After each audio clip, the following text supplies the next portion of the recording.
morning, good afternoon, good evening, distinguished participants and colleagues. Welcome to day 2 of the planetGOLD Global Forum on Artisanal and Small-Scale Gold Mining. We will start day 2 event by hearing the voices from the field. A critical aspect of the Global Forum is to give the real actors of the ASGM sector, the miners, the opportunity to voice some of their concerns and views on improving the sector. We will therefore be starting today with a video of miners from planetGOLD countries across the globe as they provide their first-hand perspectives on the biggest challenges they face and opportunities that they see to improve the operations. The video, please.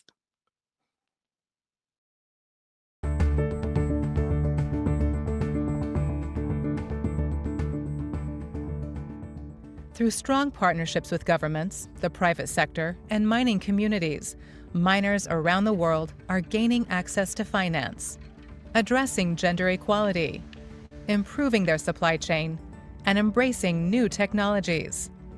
As we come together for this forum, miners from planetGOLD countries across the globe talk about the biggest challenges they face and opportunities they see to transition to safer, more responsible methods.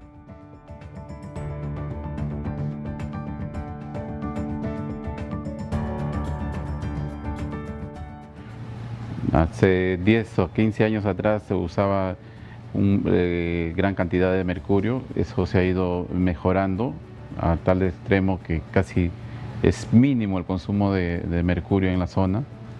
Queremos llegar a reducirlo al 100% gracias a las nuevas tecnologías y los nuevos asesoramientos que estamos recibiendo.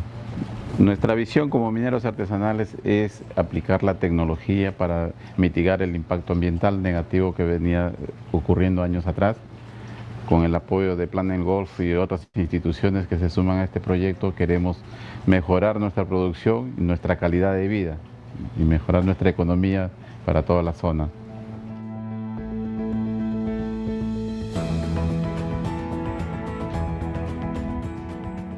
Sasa kwenye changamoto sana tunapitia sana, shamba ya watu ndio iko mawe. Ikienda saa ingine naenda kuchimba kwa mtu akupata hapo akunyang'anye mawe. Ni ya shamba yangu, kwa nini nimekuja kutoa? Saa ingine hata nakuchapa. Saa ingine unaenda kuomba yeye kwenda kufanya shimu, una mashini ya kufanya. Ndio hiyo amebaeka tena hapo. Ndio hiyo tena ikipea uendelee, kuna mashini ya maji, una ya kupiga hewa na ameenda chini. Hapo ndio tunapitia. Sasa sisi tukiwa wamama hatuna pesa sababu hatuna magroup. Sasa mabanka hatuamini sisi sio wa group. Sasa ni ngumu hata mimi niende peke yangu niomba, sitapewa. Sasa hiyo ndio shida sana.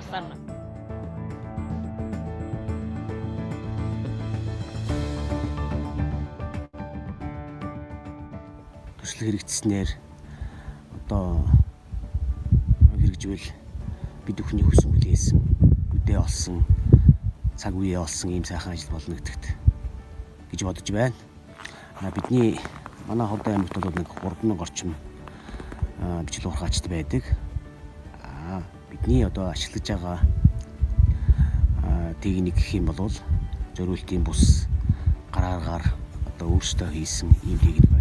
Бидний ажил хийсэн одоо хөдөр болох өдрөөс алтаа ялгаж авахд нэг 25-аас 30% ийм байдаг. Энэ сайхан Монголын үзэсгэлэнт байгууллагын зориултын сайхан томд төхөөрөмж ашиглан бас байгаль орчноо хамгаалахын төлөө бид бүхэн хичээж зүтгэж ажилладаг.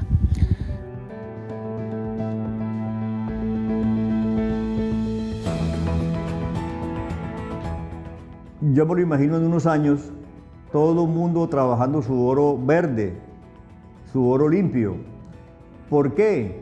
Porque se está demostrando que sí se puede.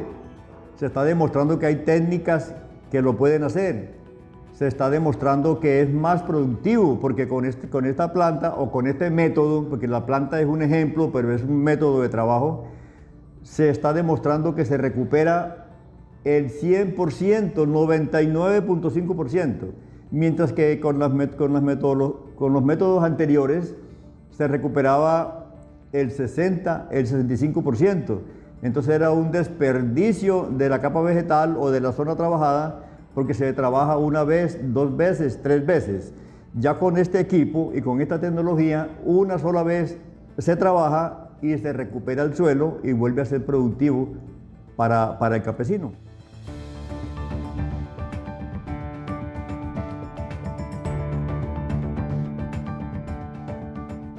In mining, it's quite difficult in terms of gaining access to finance. Basically, if you don't have your own money, you really can't do anything, because banks don't really be that willing to loan miners money.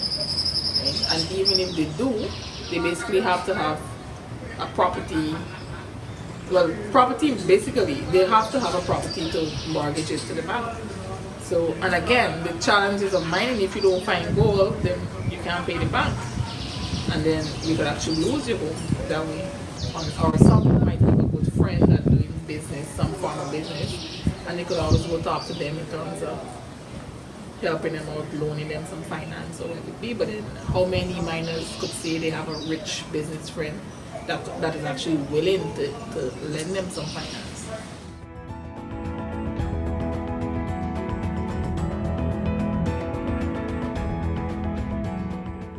Okay, pour ma part, je suis un exploitant minier et fournisseur de matériel pour l'exploitation semi-mécanisée des minerais dans ce sous-secteur minier.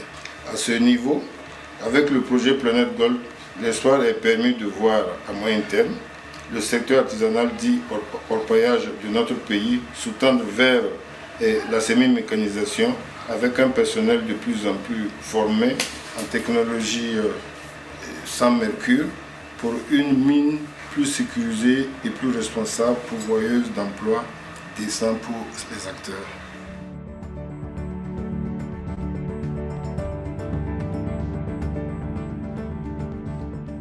Nosotros nos cambiamos a flotación porque cuando trabajábamos con el mercurio nos dimos cuenta que es demasiado contaminante. Trabajábamos más y cosechábamos menos. Y la contaminación era demasiado extrema, se le tocaba de coger con las manos, era muy empíricamente. Entonces decidimos cambiarnos a la flotación. ¿Por qué? Porque ya hicimos unos estudios, conversamos con una persona que nos asesoró y nos dimos cuenta que era lo mejor. Desde ahí, primero sacábamos 1 volquetada, 2 volquetadas y después empezamos a sacar 6, 8 volquetadas diarias y podemos procesar en esta planta, pero en volumen.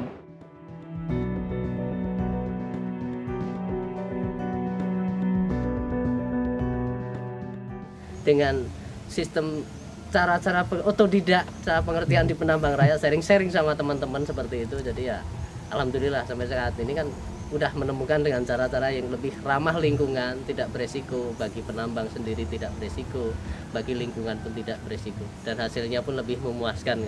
Banyak banget dari pengolahan-pengolahan sistem sianidasi maupun hidrometalurgi dengan sistem energi panas yang kita bakar semua lukan akan mengumpul jadi satu, tidak harus menggunakan merkuri.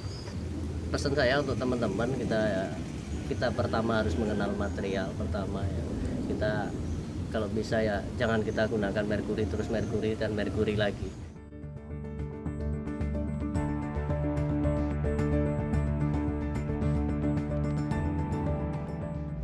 Ay parang yan ang buhay namin ng pagkakabod. Kaya parang mahirap tanggalin nila kasi pag tinanggal nila, parang tinanggalan nila kami ng kanin sa isusubo. Parang tinanggalan nila pa yung pagkain. Kaya yan ang parang ibinubuo namin, yung gawin legal na lahat ng minahan dito sa Paracale. Ang walang minahang bayan, parang walang sistema. Parang kanya-kanya. Iyo akin, parang ganon. Basta parang magulo. Hindi tulad ng pag may minahang bayan, may sistema. At maayos, parang maayos ang proseso. Parang may sinusundan kaming rules. Kung yung tulungan ninyo at matutuloy, napakaganda, napakaluwag sa amin mga minero. Hindi na kami magagastusan. Tapos gaganda pa yung percentage ng pagkukuha ng gold.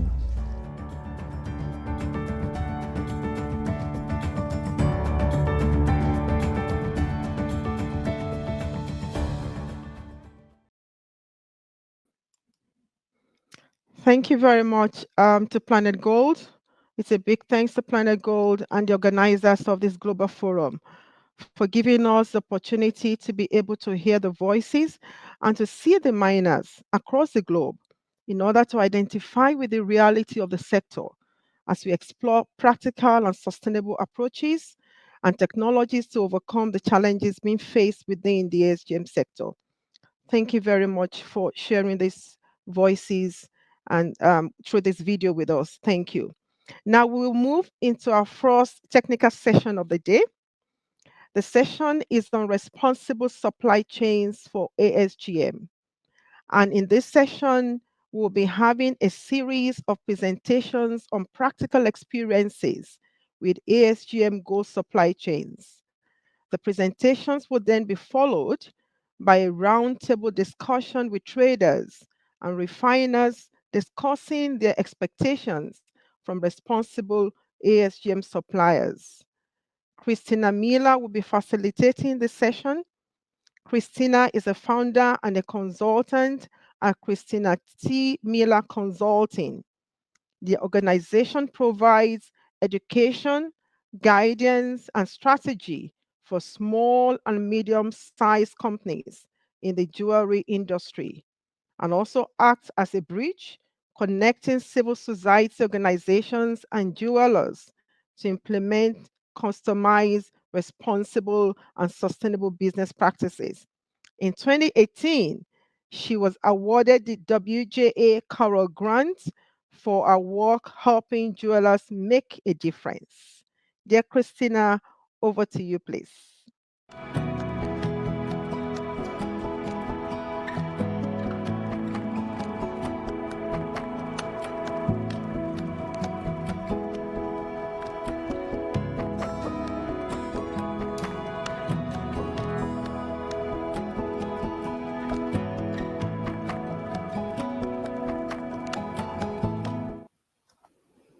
Thank you, everyone, for attending this session.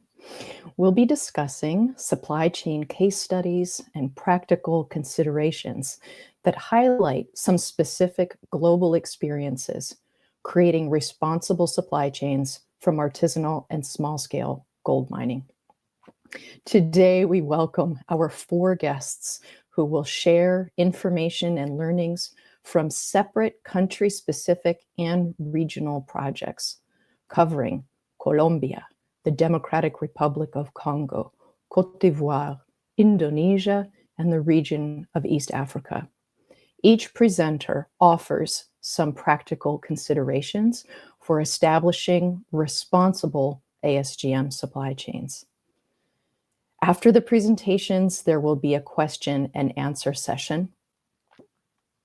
So to kick off the presentations, we will first hear from Maria Jose Murillo. Maria is currently head of supply chains at the Alliance for Responsible Mining, otherwise known as ARM or ARM. She has worked in the artisanal and small-scale mining sector for more than 6 years with issues related to formalization, responsible sourcing, due diligence, commercialization, export, and supply chains across several Latin American countries such as Peru, Bolivia, Ecuador, and Honduras. Maria will speak about the commercialization of mercury-free gold in Colombia. Welcome, Maria.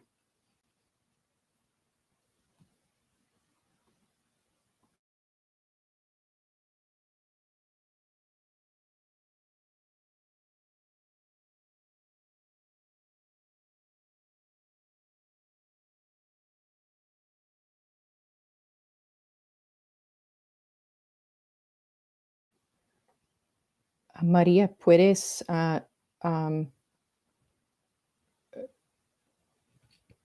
no podemos sentirse? Okay.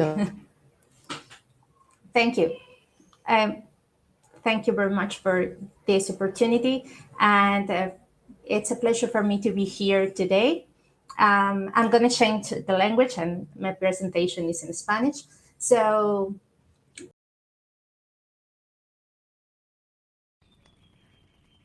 Alianza por la Minería Responsable, Alliance for Responsible Mining, is an organization or a global initiative created in 2004 in Colombia based on a first experience of granting certification on good practices and the connection with ethic markets. We are the creators of the craft code and certification for fair-minded, fair mining, and we have developed different projects in different countries.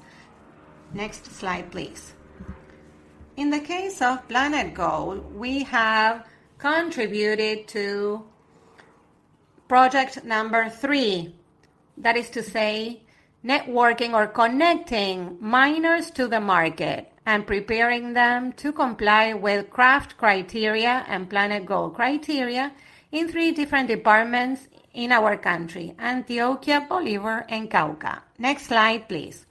To such effect, we decided to implement a due diligence progressive strategy based on the due diligence guidelines of the OECD, craft code criteria and planetGOLD criteria. Same as the OECD due diligence guidelines, we have divided this into modules. Module number 1, the processes carried out by the mining organization are verified. The components, people, internal control processes that they have implemented. We make a legitimacy consultation to understand the formality of the organization based on Colombian legislation.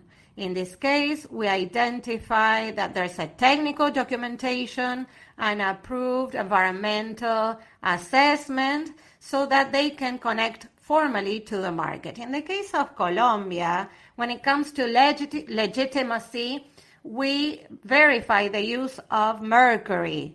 Since 2018, Mercury is forbidden for artisanal and small-scale mining in Colombia. This leads us to module number 3, risks with no mitigation strategies. If any stakeholder in the supply chain is involved with a risk, we recommend that they are excluded from the supply chain. So we verify that in the mining organizations that we're working with, there's no child labor, torture, violations to human rights, forced labor, direct control by armed groups or non-governmental armed groups. And then we move on to module 4, where mitigation strategies are allowed. And this is where we start our due diligence process in a progressive way. The risks are relationship with public security forces or private security forces, human rights, tax management, so taxes paid by the ASGM companies are appropriate, that there are no bribery involved, and risks are analyzed for money laundering and financing of terrorism, always taking into account the different skills and capacities of mining organizations. And then we move on to module 5, which is not included in the OECD guidelines. This is all about the planetGOLD criteria to progressively reduce and eliminate the use of mercury, protect and respect the rights of indigenous peoples, and protecting the environment. Next slide, please. There are different support phases. First, we get to know the mining organization more thoroughly whenever they say that they want to work within the planetGOLD framework. So they tell us what is their legality status, their technical document, their environmental assessment or impact statement, administrative paperwork, and we go over the backgrounds and we identify the beneficial owners of these mining organizations. Next slide, please. After that, they need to accept our technical visit, where our professionals verify the performance of mining organizations in different scenarios. For example, environmental management, corporate policies, relationship and engagement with communities, best practices that are included in craft codes and planetGOLD criteria or other formal certifications. However, we assess the fair mine criteria and we put together an improvement plan for them to achieve certification based on the improvement opportunities of the different mining organizations that are identified during the assessment process. Next slide. Once we get to module number 3 of the craft code, we start working on management and introduction to purchasers. The idea of the craft report is to show what are the deliverables, what is the performance of this mining organization in terms of their compliance with planetGOLD criteria. And this is the basis for the due diligence process. In addition to this, they may engage in their own due diligence process, but this is a way of putting together organized information to showcase the compliance by the mining organization. Next slide. Next. With marketers, we carry out work, not in detail as we do with mining organizations, but it is very important for us to understand that miners decide who they are going to sell their gold to, depending on which traders offer best commercial conditions and have good reputation in terms that they are not going to be affected by them. They tell us who they are selling their gold to, so we can verify the reputation of these traders within the different territories. So we engage in a historical background process, criminal background process, and in parallel, we investigate different traders in the territory of the organization that we are trying to support. And we try to identify formal traders who are interested in participating in responsible supply chains. Once we have identified different options for miners to sell their gold to, we introduce them so that the traders can present their purchase offers and miners can decide who to sell to. Right now, there are 2 main traders involved in the process, Grupo Altea and CI Orange, Anexpo and CI Orange.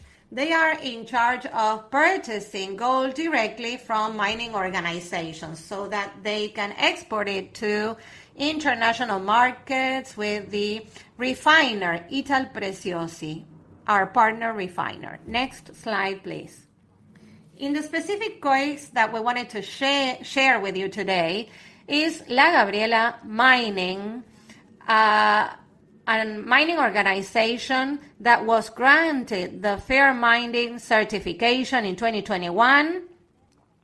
It's a family-based mining organization that combines mining with agriculture and honey production. Next slide, or beekeeping. Once the different criteria of fair mine have been evaluated during the 3rd stage audit, only 2 findings were identified, which were minor findings. And this shows how important it is for us to systematically support the organizations for months or years. With La Gabriela, we started working even before the planetGOLD project. So support projects are very important when they provide support to mining organizations during several years to achieve improvements. Next slide, next slide. And this is the supply chain that we were able to put together. There's a negotiation process between La Gabriela and the international trader, which is an expo in this case. And an expo engages in negotiation and carries out a due diligence process with Ital Preziosi. It is important to engage jewelry brands at the end of the supply chain, because for certified materials, it is important for them to be involved and committed to pay the premium for fair trade. I wanted to tell you a little bit more about challenges. In this type of articulations, it is important to have stakeholders engaging in long-term commitments with mining organizations, so that this can allow for major transformations, so that whoever wants to do things well can change their practices, being at ease that they are still connected to formal markets that will support them in case anything presents new challenges to be overcome. Thank you very much for your attention. For me, it's a pleasure to talk to you about this first commercialization process that we are developing. You shared some important information that I'm sure guests will look forward to discussing further during the discussion portion of today. Now we'll hear from Jean-Paul Lonema. Jean-Paul is a lawyer currently working as a project manager with the NGO Impact, where he worked on the Just Gold program from 2015 to 2020, and where he currently supports the organization in supply chain monitoring, financial inclusion for artisanal miners, gender mainstreaming, tax reform, as well as providing technical assistance to local partners in Ituri Province, Democratic Republic of Congo. Additionally, he has provided expertise to the ICGLR and to OECD. Welcome, Jean-Paul.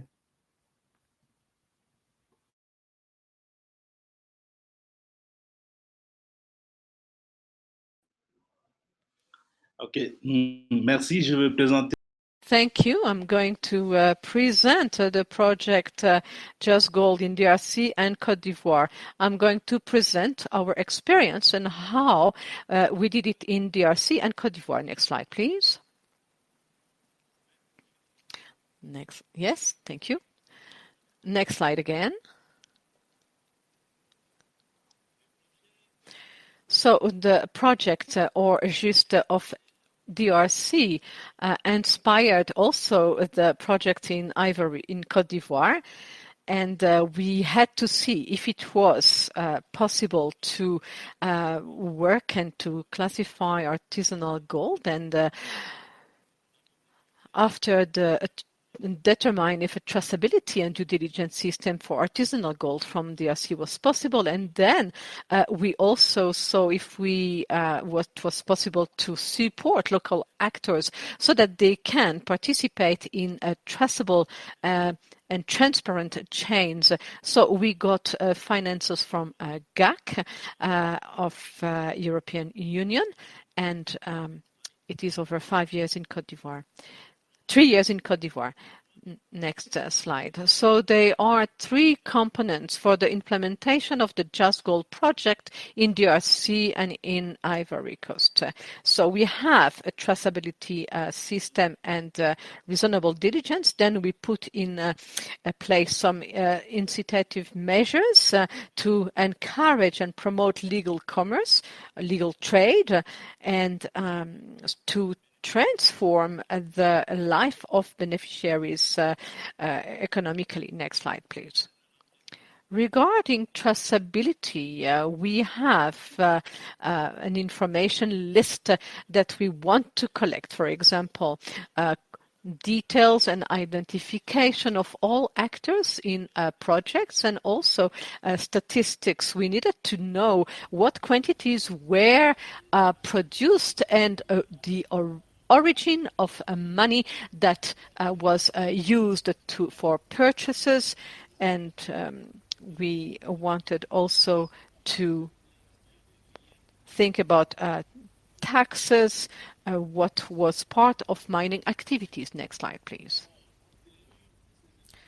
So, taking into account all of this information, we have been successful, 2 years later, to have 24 kilograms of gold, so it was free of conflict, and we had 2,171 miners who have participated in the implementation of the following project. Next slide, please. In Côte d'Ivoire, we have done the same thing, and about 1,778 kilograms have been exported in the formal circuits. So, as I have mentioned, 1.778 kilograms were exported, taking into account all of the procedure of traceability or tracking that has been implemented. Next slide. So as you can see here, this is the second step that requires incentives. So in order to encourage all of these miners, we had a series of incentives that we have taken into account in the Côte d'Ivoire and in the DRC. So as you can see here, we have trainings and we have help with equipment. So we have done this not only in the DRC but in Côte d'Ivoire as well. So we have the fact that accompanying the miners community, we had advocacy exercises in the communities in order to promote transparency, in order to have more information that is going to be shared about fiscality, etc. And in addition to that, we have promoted financial inclusion in the DRC as a mechanism that would allow the access to responsible capital, responsible credits, and in the DRC and in Côte d'Ivoire we have promoted the access to international markets, which takes into account better prices, but which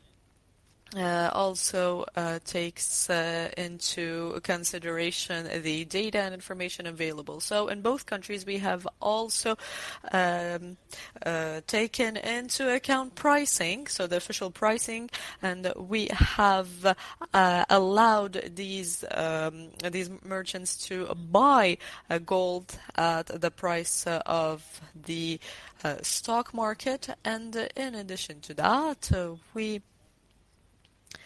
had the facilities that were installed, the adequate facilities that were installed between the sites and the negotiation centers. So we reduced the distance between the two. Next slide. So the third step of the tracking and due diligence process was the very important, the compelling information that we had. So this compelling data has allowed us to measure how does this tracking and due diligence program transform the lives of these miners communities, or these mining communities that have lived in these or on these extraction sites? So we have had very important lessons in the Democratic Republic of Congo on the transformation of the lives of these communities, and in Côte d'Ivoire we have had even more evaluations. And we have established the impact of responsible gold on the lives of these communities. And this has allowed us to reinvest in communities because we have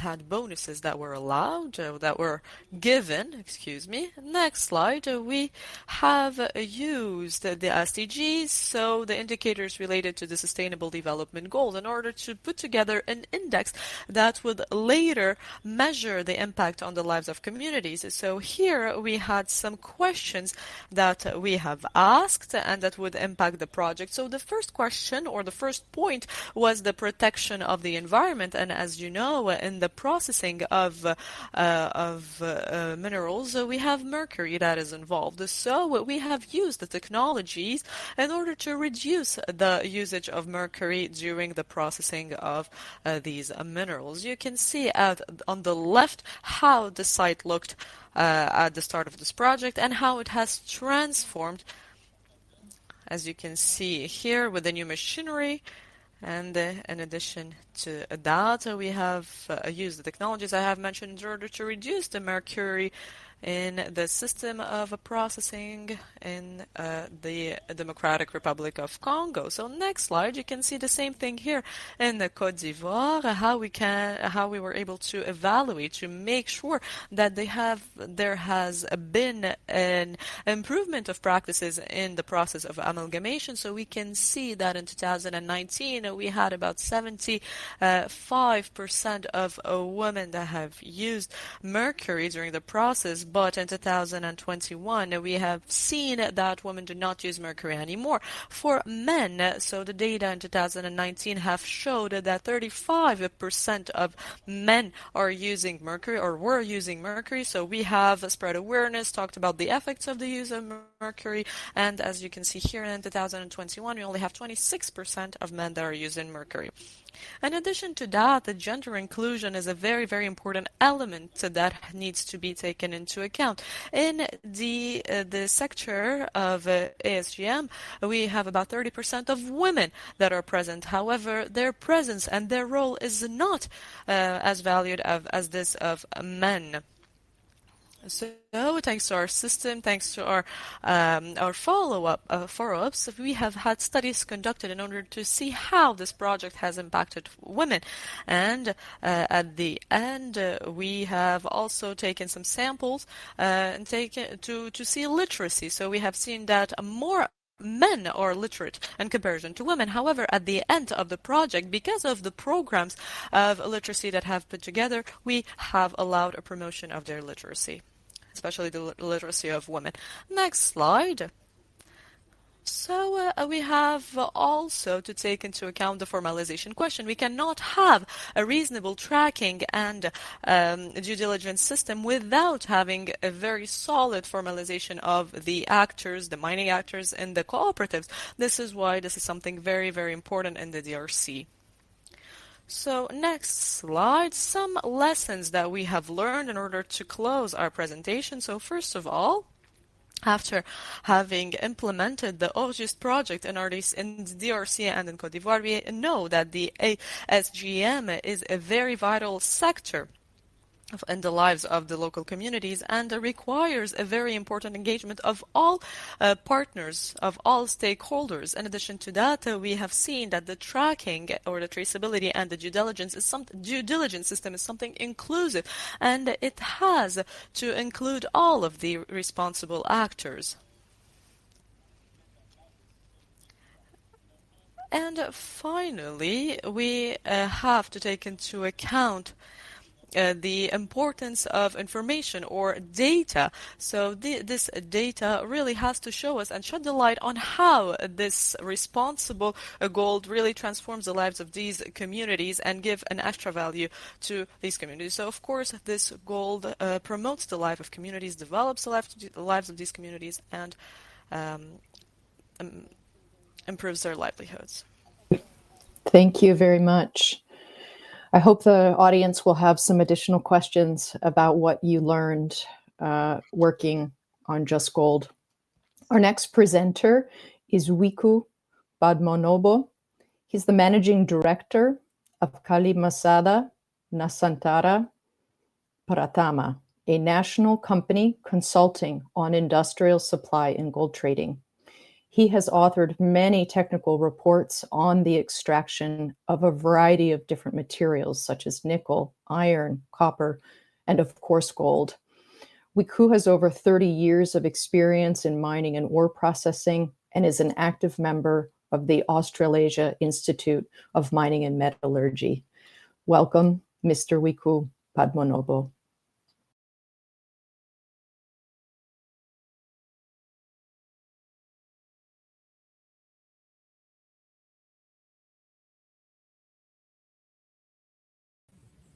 Yeah, thank you for the opportunity to share what we have in Indonesia tonight. Thanks for all the attendance. Thanks for the committee with a very good arrangement. Okay, what I would like to share tonight is how we deal with our supply chain situation in Indonesia. up to this moment. Next slide, please. Yeah, basically the potential of gold supply from the artisanal miners are very, very large in Indonesia, even larger than the formal mining companies in Indonesia. So almost 50% had been produced and exported illegally out of Indonesia. Yeah, we need to, as soon as possible, try to control that with technology, formal market, and of course, more government and global push. Next slide, please. Next slide, please. Okay, so why I put the long life turtle here, because I wish that the all efforts that had been we done together so far can be sustained. Long life like the turtle, the beautiful turtle. Next slide, please. Okay, like I mentioned to everyone before that about 50% of the gold that produced in Indonesia had been produced irresponsible, illegal, and their production is even at 2019 by the statistic is even more than what Freeport Indonesia had produced, and larger than what most of the contract of work in Indonesia. So there are very, very large opportunity for us in Indonesia to improve the how we produce gold and how we selling the gold, because at this moment also the government is very busy with the setting the how we manage the mining, and probably very soon they will start to also have time to look at the small or artisanal mining activity. Next slide, please. Most of the product in Indonesia are, like you said, in the left-hand side. Most of them are in a doré or bullion at 80% purity.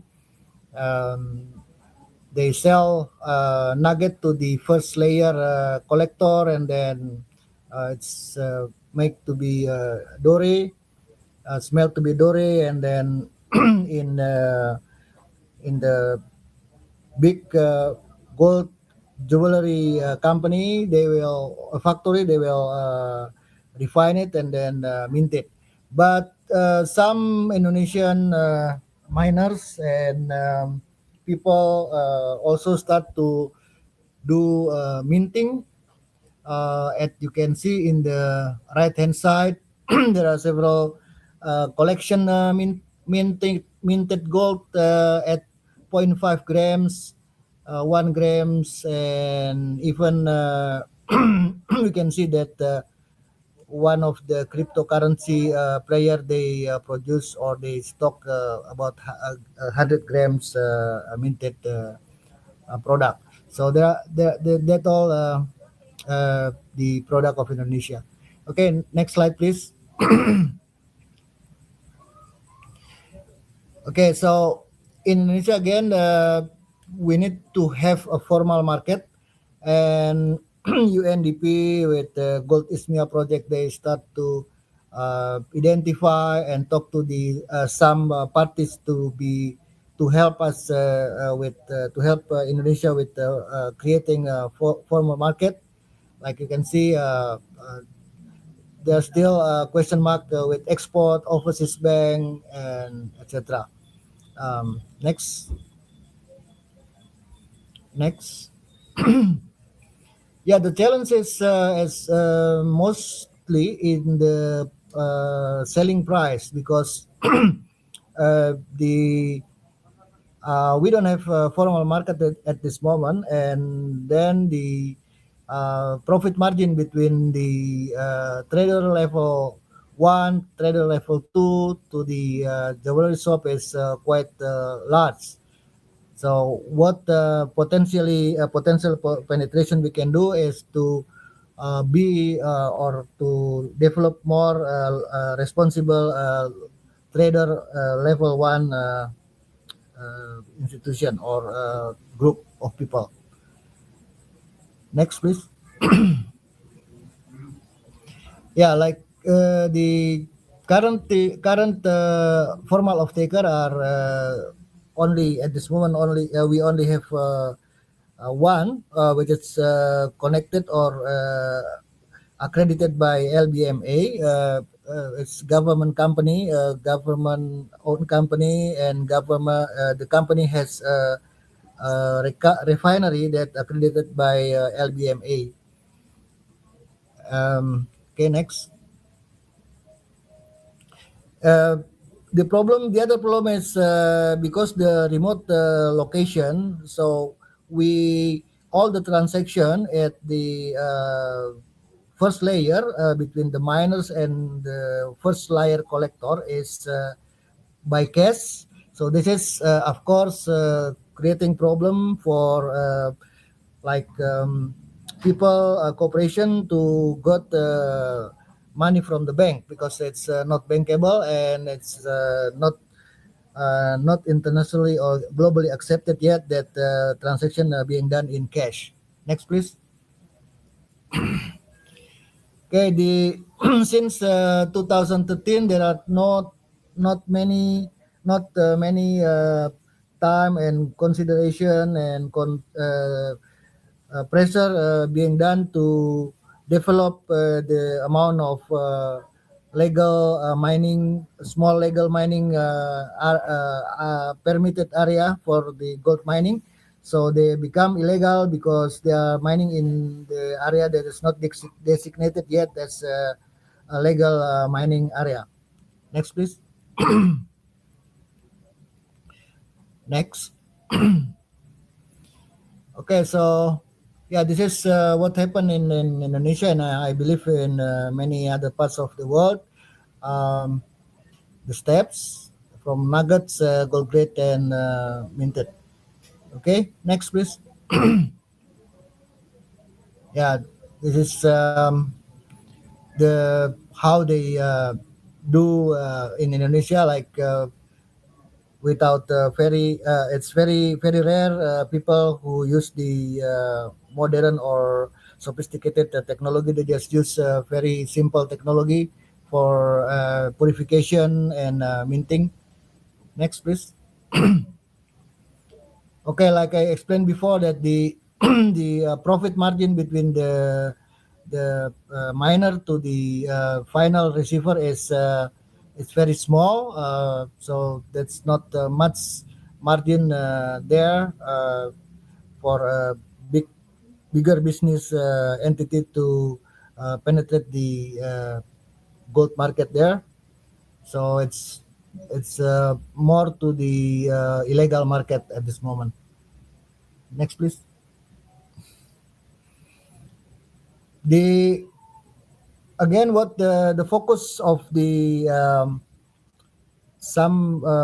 the gold ISMIA project of UNDP now at this moment more to the generate or establish a formal market to help the some miners that already follow the responsible gold mining practice, but they need to have to get an established formal market to help them not selling to the illegal supply chain.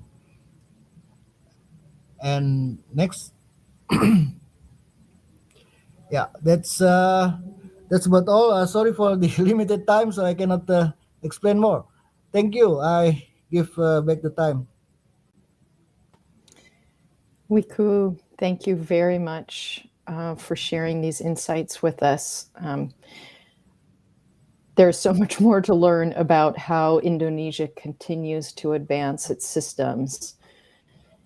To everyone watching, don't forget that you can use the Q&A option to type in questions as we move into our Q&A segment of this program shortly.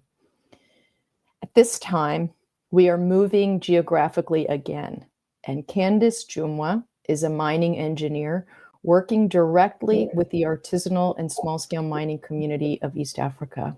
She's a specialist in the mineral supply chain of gold and precious stones at the Impact Facility, where she creates and develops tools for program implementation aimed at bridging the gap that exists as a result of the lack of formal finance engagement with ASM. A warm welcome to you, Candice. Thank you, Christina.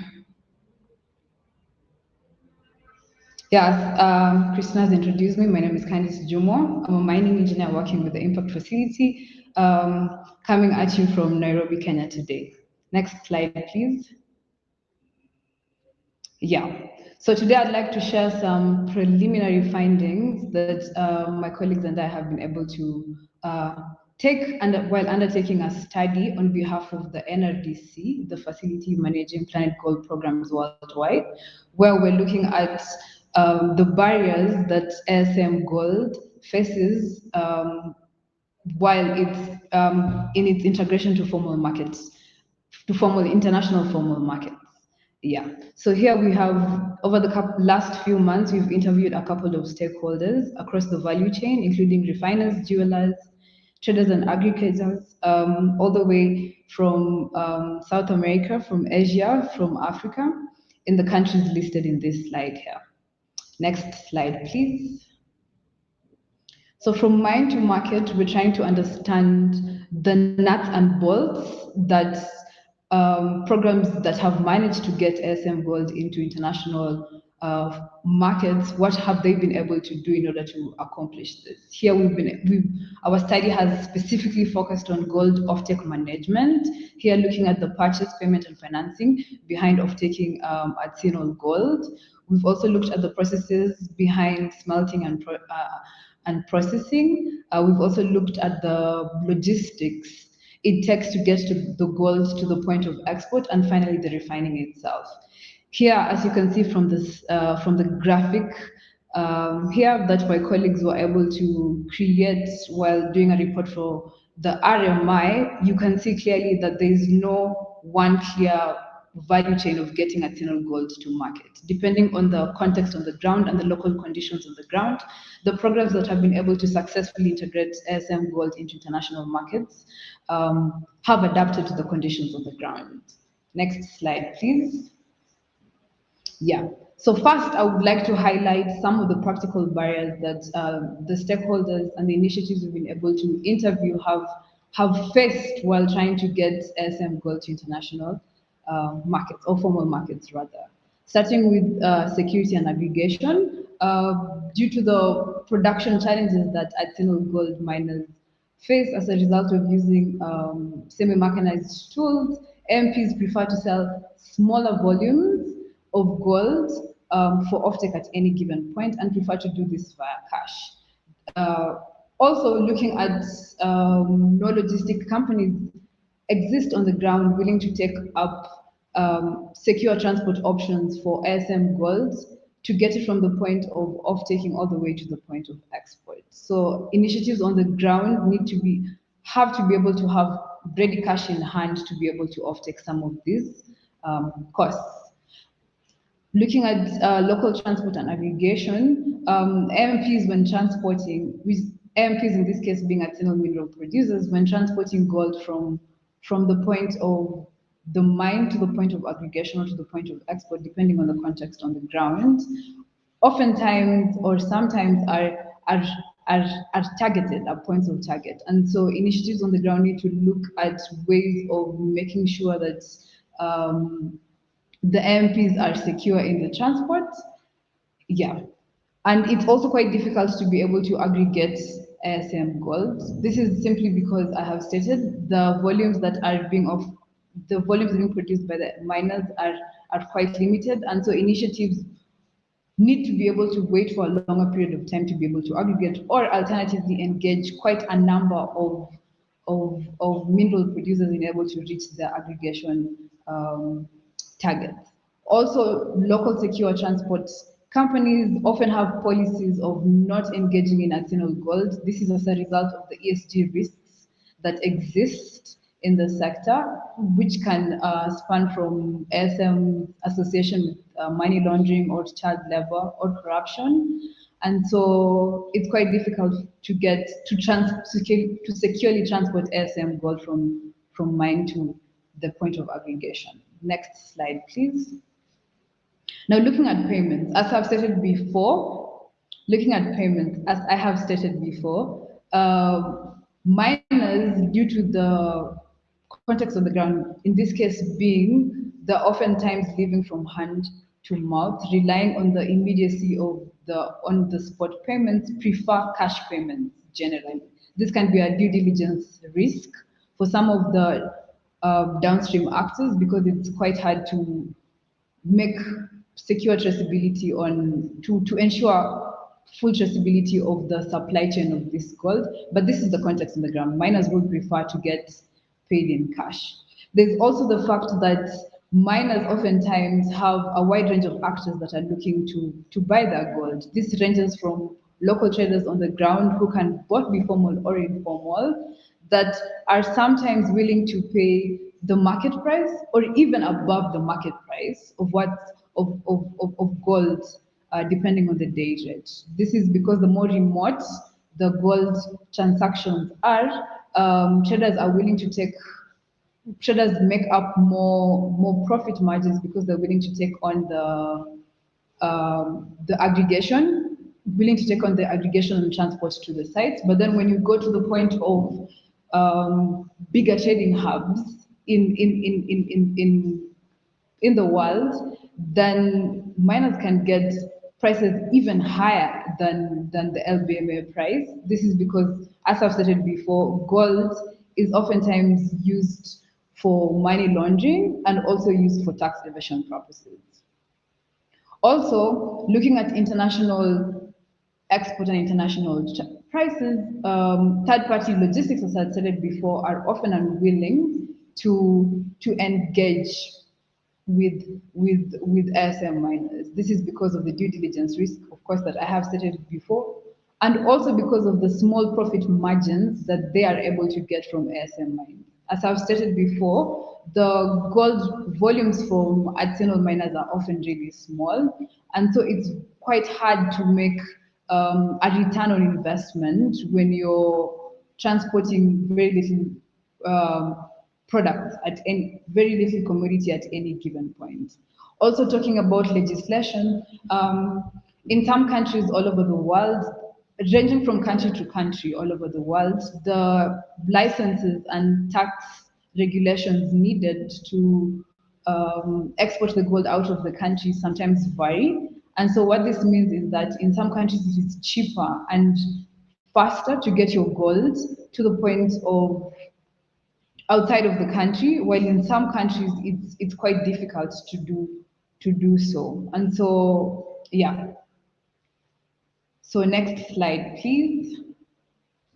Now, having looked at some of the challenges that I have highlighted before, then here I'm going to focus on how to overcome some of these barriers in practice, taking into account some of the information we've gotten from the stakeholders we've interviewed and how they've been able to do this. Starting with local assessments, artisanal mineral producers oftentimes do not trust the purity assessments and the weight assessments done by local actors on the ground. This is because sometimes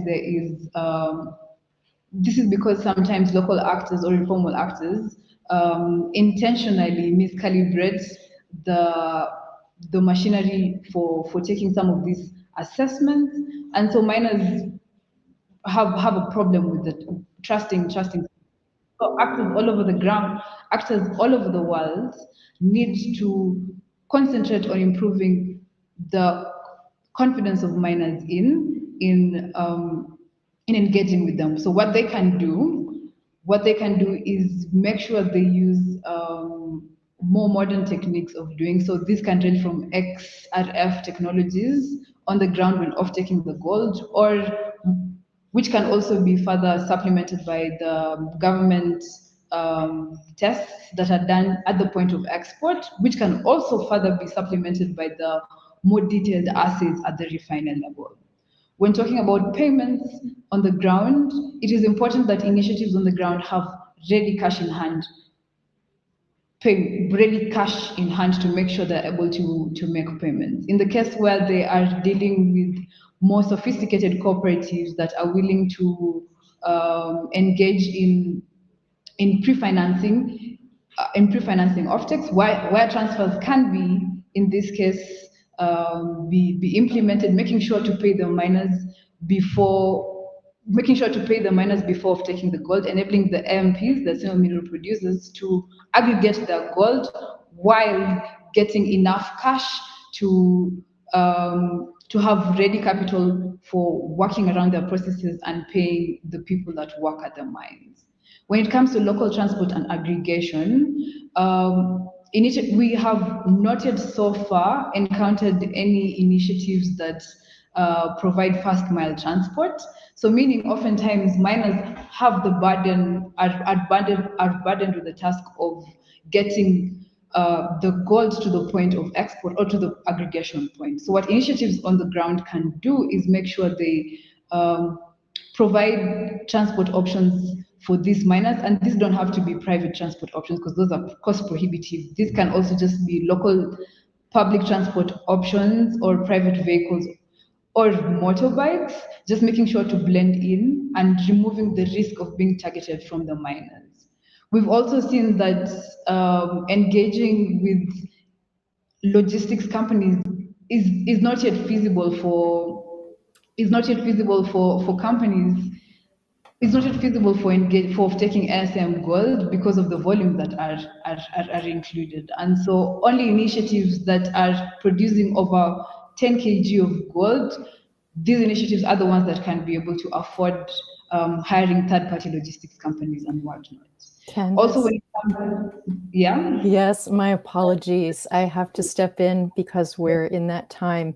But you made some very excellent points about volumes and what potentially incentivizes or motivates the participation in formal supply chains. Jerome, if you could help me, one of the questions that came in was specifically for Jean-Paul, and if you could share that with him in French, if he is here, that would be excellent. It was from Zuleika Castillos.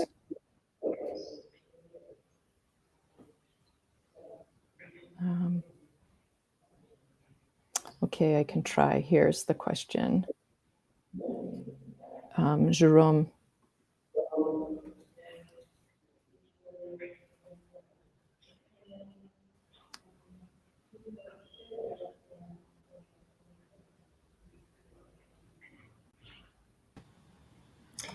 Yes, thanks, Christina.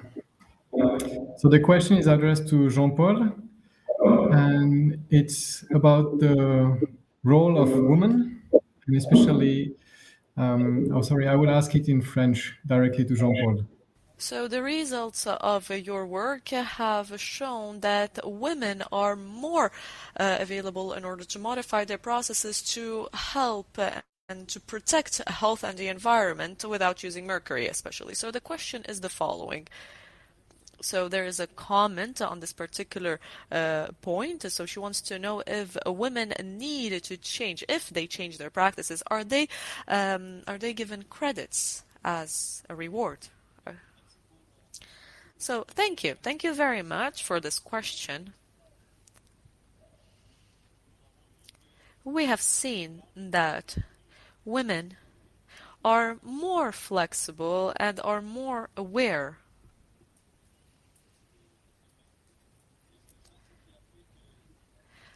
of what's happening. So in the Democratic Republic of Congo, for example, we have seen that women have really had this ability to adapt to this reality. So we have developed some alternatives to the tracking and due diligence system via financial inclusion that has allowed us to have a solution in order for these women to have access to financing. Because even though the results were positive, women had difficulties in accessing funds and new technologies. So allow me to say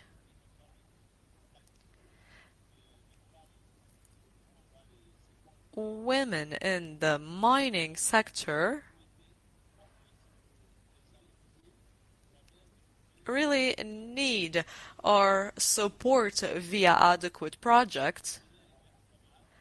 They need their work to be remunerated. And of course, the systems of tracking and of due diligence need to be placed in order to accompany these women and promote their engagement. Thank you, Jean-Paul. We have another question that might be interesting for Maria Jose Murillo. You've been in this work for a while, and there's curiosity about what incentives have been identified that are particularly helpful to bring miners into responsible mining practices. Hello. Well, I will basically mention two. Number one, acknowledgement that they may obtain when they get committed to implementing good practices, because they take pride in showing that they are doing their work well in a scenario where there's such stigmatization of the sector. The second reason is to improve their internal processes, which in turn will allow them to improve productivity, efficiency in their processes, and being at ease that they are complying with all regulations, so they won't be faced to sanctions or fines, and they are quite afraid of those. Number three, evidently, and in this sense, the market plays a major role, and traders. It allows them to access best practices and best trading conditions. It is important for the market to understand the capabilities and differentiated capabilities of artisanal and small-scale gold miners, or miners in general, so that due diligence processes can be developed taking into consideration these different capabilities, so that they can engage in long-term agreements with them. So when there are challenges facing mining organizations, they will have a helping hand by the market to be able to overcome these challenges that they are constantly facing. So being at ease or being satisfied that they are doing things well, and having access to traders and having a helping hand by the market to be able to overcome any challenges that they may constantly face. So the being at ease and having access to better prices, these are highly valuable incentives for all of them. Preparing in advance and for sharing your knowledge with us. Thank you, Maria Jose Murillo, Jean-Paul Lonema, Wiku Padmonobo, and Candice Jumois. We don't have time to go into some of the highlights, but you will be able to re-watch in the future. Next up is a roundtable discussion, which offers the opportunity to continue learning about supply chains.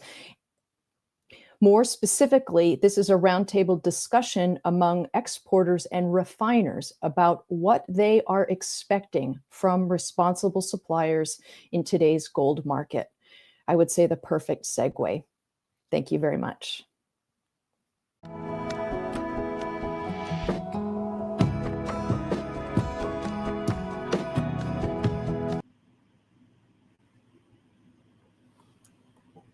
Good morning, good afternoon, everyone. Thank you very much for joining this session or this roundtable, rather, on exporters, refiners, and responsible gold. My name is Louis Maréchal. I am a sector lead at the OECD in the Center for Responsible Business Conduct. I've been working in this team for over 7 years, working on the global implementation of the OECD standard for responsible supply chain of minerals. As I said, I'm here delighted to have the honor to moderate this roundtable looking at expectations for global exporters, refiners of responsible gold. And I will have the pleasure to have with me today Alan Martin, which is the head of responsible sourcing at the London Bullion Market Association. Welcome, Alan. Alice Viani, Compliance and Sustainability Officer at Ital Prizzozzi, a global gold refiner. Paola Andrea Gallo Restrepo, she might be able to, yes, there you are. Welcome, Paola. Hello. And Vice President, Grupo Altea, and then Guzan Gulay, Executive Vice President at Borsa Istanbul. Nice to meet you all. Thank you. Good afternoon, Guzan. Thank you for joining. I will just take a couple of minutes to frame the conversation and then quickly passing the floor to our distinguished panelists. So the purpose really here today is to be talking about what are the expectations of the global market players in supply chain of gold. The OECD has been working for over 10 years on the promotion of a standard looking at the elimination of conflict financing, serious abuses of human rights, and serious economic crimes from supply chain of gold. But we've been also working for a number of years hand in hand with the planetGOLD project, as well as the Minamata Convention, because both our program are actively looking to provide support to formalization and legalization of artisanal gold mining around the world, and ultimately enabling international market access for responsible and legitimate sources of artisanal and small-scale mining. So the purpose really of the session today, as I said, is to help the audience, one, understand the key role that our distinguished panelists are playing in the supply chain. And I will ask all of them at the beginning of their intervention to take a couple of minutes to clarify the mission and activities of their respective organizations. But it's also a discussion that's meant to help the audience understand the expectations that exist globally when it comes to responsible sourcing of gold. So it's not just limited, obviously, to the expectations set out by the OECD, but increasingly the expectations that derive from the implementation of the Minamata Convention are getting increasing importance. So I'll quickly move into the discussion now, and like to turn first to Alan. And Alan, I'd like to ask, of course, the LBMA has been engaged for over a decade in the promotion of responsible gold production and trade. And in concrete terms, I'd like you to explain what that means. What kind of control do you have over the refiners that feature on the LBMA Good Deliver list? And in general, what is the position of the LBMA with regard to the inclusion of the artisanal gold sector in supply chains?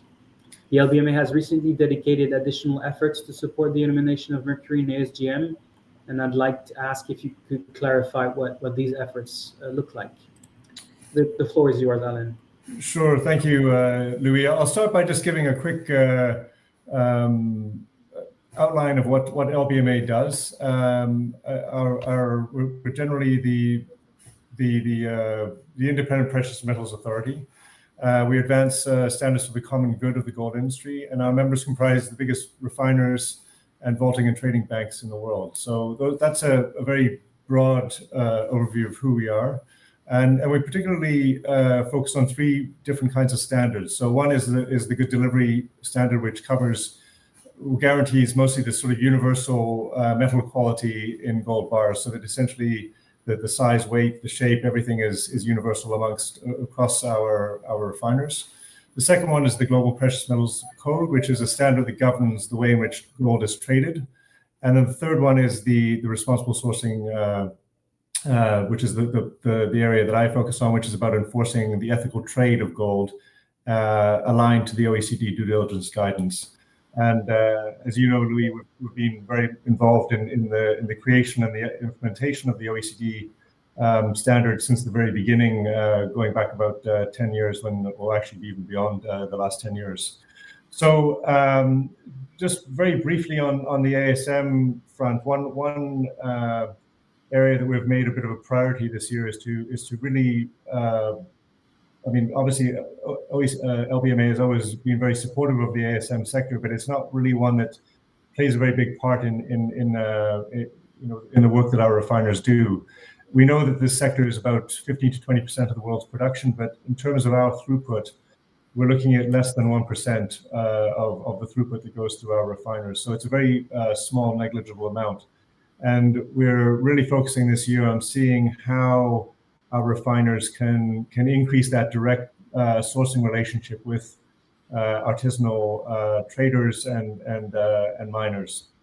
So mostly through cooperatives or different schemes that exist out there. So at this point, we've hired a consultant to really look at really rethinking the opportunities that this sector could present to our refiners.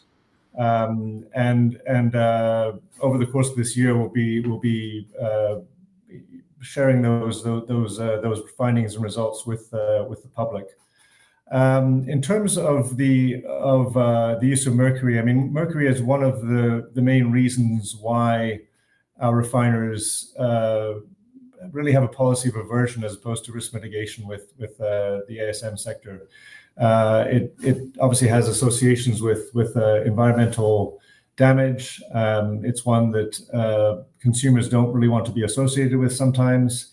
It's one that brings added scrutiny to the supply chains of refiners when they're dealing with those sources.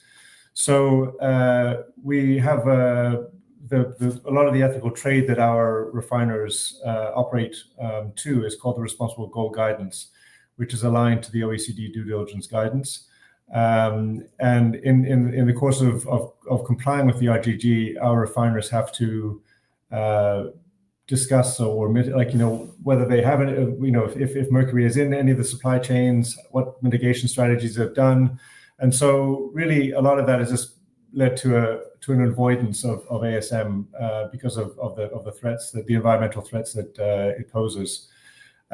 We had a summit recently in London about a month ago, and interestingly, one of the comments that came out of that discussion was really that perhaps we should be focusing less on the elimination of mercury and more the responsible management of it. And I think that's something that we're also going to explore during the course of this year with this study into artisanal mining.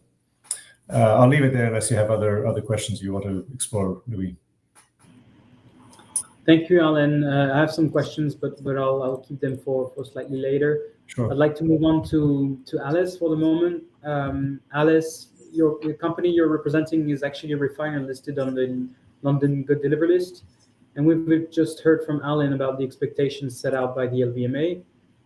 Could you help us understand what the implications are for you on a day-to-day basis? Are you sourcing gold from artisanal gold sources? If not, why? And if so, how do you go about the various risks associated with artisanal gold? Final question would be, do you have any specific plan of action to help potential ASGM sources of supply eliminate mercury over time? Over to you, Alice. Thank you, Luis. I will try to answer all the questions. So, first of all, Ital Preziosa has been starting working in the topic about sustainable source from small-scale miners since 2008, where we made the first project in Honduras. And since there, we have been trying to develop the topic. I would like to start saying that, as Alan said, there are different kind of small-scale mining and artisanal mining. So for sure, not all the small-scale mining or artisanal mining is involved in mercury, and that's positive. But of course, there's a big amount of miners working with it, and this depends on the country and many other topics. So being and good delivery refiners, we have been starting working with specific procedures since many years. And we have been internally even making them quite stricter in some cases, depending on the countries, because every country has different rules and laws. So we have also to understand also how countries are approaching the Minamata Convention. And so there are many topics that makes us like having different procedures depending on the counterpart we are working with. Still, as Alan said, artisanal mining is creating a little bit of fear, because from like the refiner's perspective, because of course is a very high risk counterpart in this sense, because reputationally there are lots of risks. But for us, it's important to give a message also as a refiner that we cannot avoid this part of the supply chain, because it's a big part in the world gold supply chain. So first of all, we cannot just exclude it. So we have to work synergically with all the actors in the supply chain to improve it. So one factor that for us is very important is to find the proper counterparts, even in the countries we work in. So like traders that are formed and can help us in following also the ASM sources. We have started to source a small percentage of ASM. Still is very small, because we want to like making this amount improving with the pass of the years, but in the long term. But we want also to be able to properly manage it. So it's let's say that we created different ways to be like relaxed on buying ASM gold. And the first part has been finding traders in the countries that we can trust, and they are very prepared. And we will have an example here in the panel, and which is one of the best companies we know working with ASM. But first of all, so it's important to have a proper, like, prepared counterpart. And when we find counterparts that could be more prepared, we decided to support the improvement of the know-how. And to do so, we created, for example, in our case, to be more proactive, we created a private website called Chain of Information, which we share with our suppliers, where we do form them on the topic of sustainability, responsible sourcing, and ASM. ASM because we are trying to make traders work more with ASM, but if they do, they must be working with the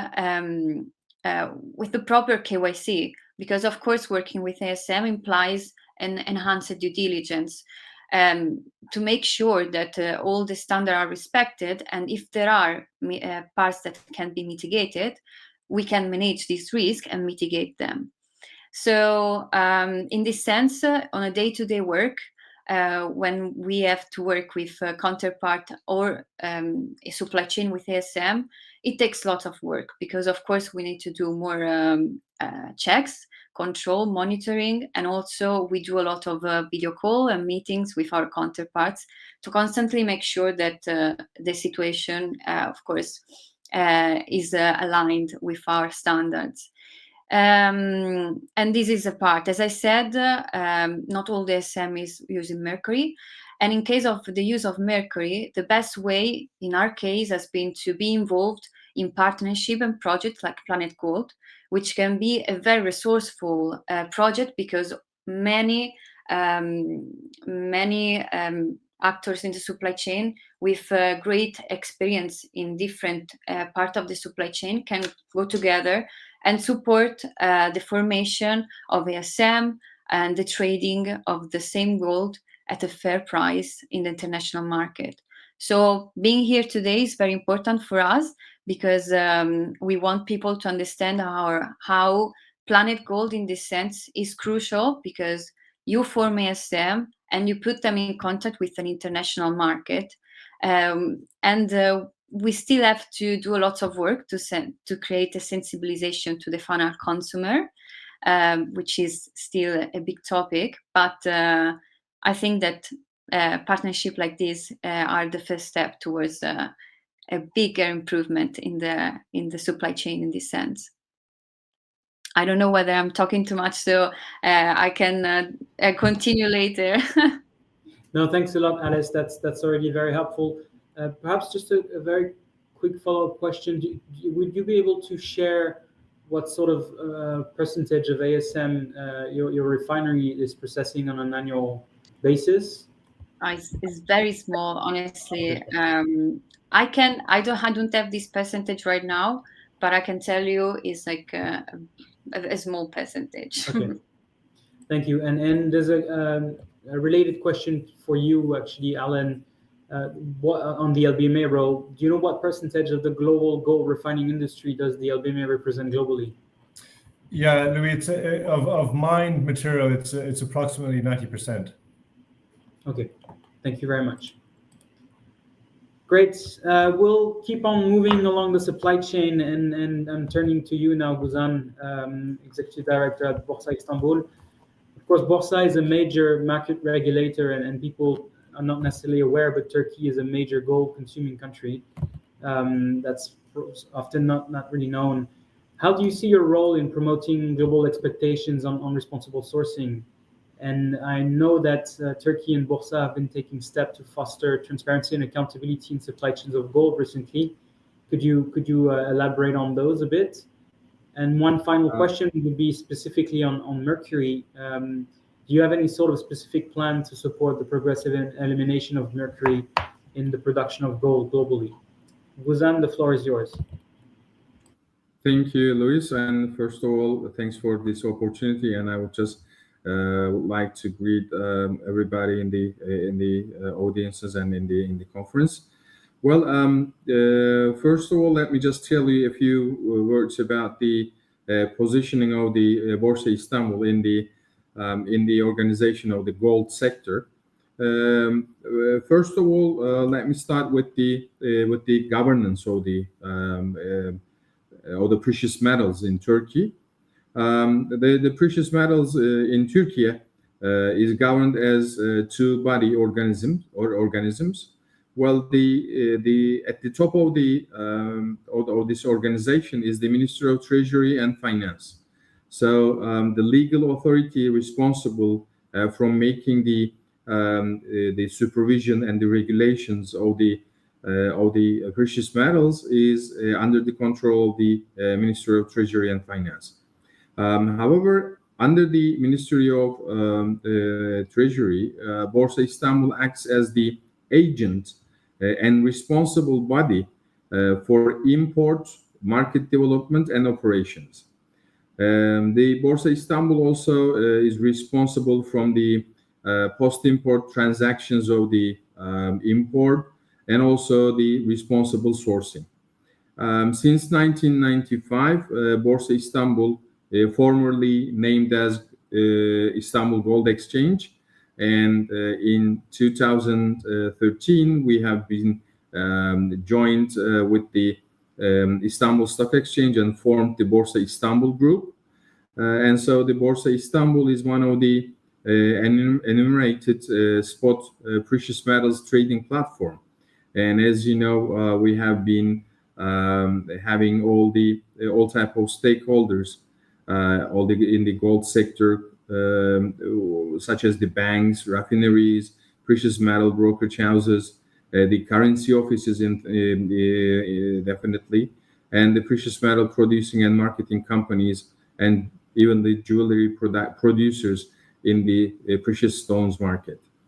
So, as a market regulator, of course, we see our role in the responsible sourcing very critical, because we do not only announce the list of refineries, bars, ingots, and granules which can be traded in the precious metals market and precious stones markets, and also we also serve as a trading platform for the trade of these precious metals for 75 members in Turkey.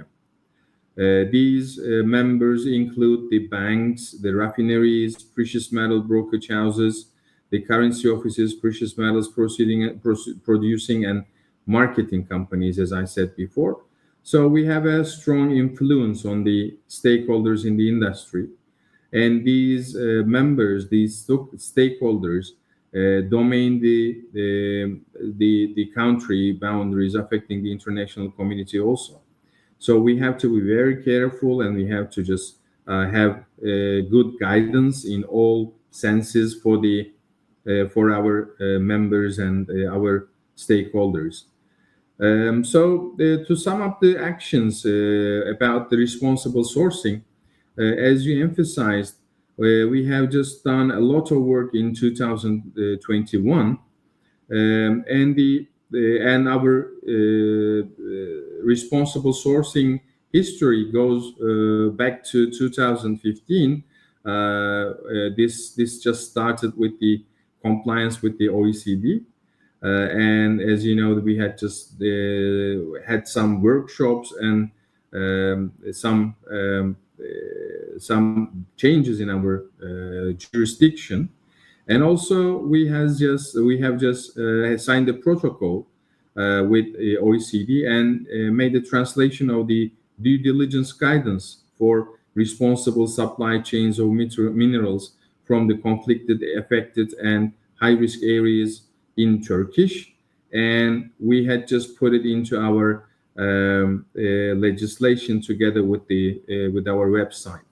So the people who wanted the participants who wanted to obey the rules in this guidance would voluntarily obey them and just give us some volunteer reports about how they were in line with the compliance with the responsible sourcing guide. So, but in 2021, the Ministry of Treasury and Finance has just had just taken the necessary steps regarding the responsible supply chain, and issued some framework regulations about the precious metals trading, including the responsible sourcing of the precious metals, and plus the import of responsible sourcing. So following them, Borsa Istanbul has issued detailed regulations about the guidance for responsible sourcing, and also some other legal documentations about the responsible sourcing, how to obey, how to follow, how it should be audited, and so on. So after the regulations, the regulations were, of course, inspired by the OECD due diligence guidance, and also we based our responsible sourcing on the 5-step framework. And for the sub-regulations that we had there, the members, all of the obligators, should have an internal controller and also a precious metals responsible supply chain official. So we had 80 obligors and the members of the refineries based in Turkey also. And these all had to have one internal control and one precious metal responsible supply chain official. So, or if they would like, they would have an internal control department also. And so they started to report with the OECD's 5-step framework for the previous year by the end of the mid of the year, June. And then they are audited by external independent audit firms. And these audit firms are selected by the Borsa Istanbul amongst the ones that are qualified for the capital markets audits. Then any violations would be resulted in the cancellation of license and removing from the refinery lists.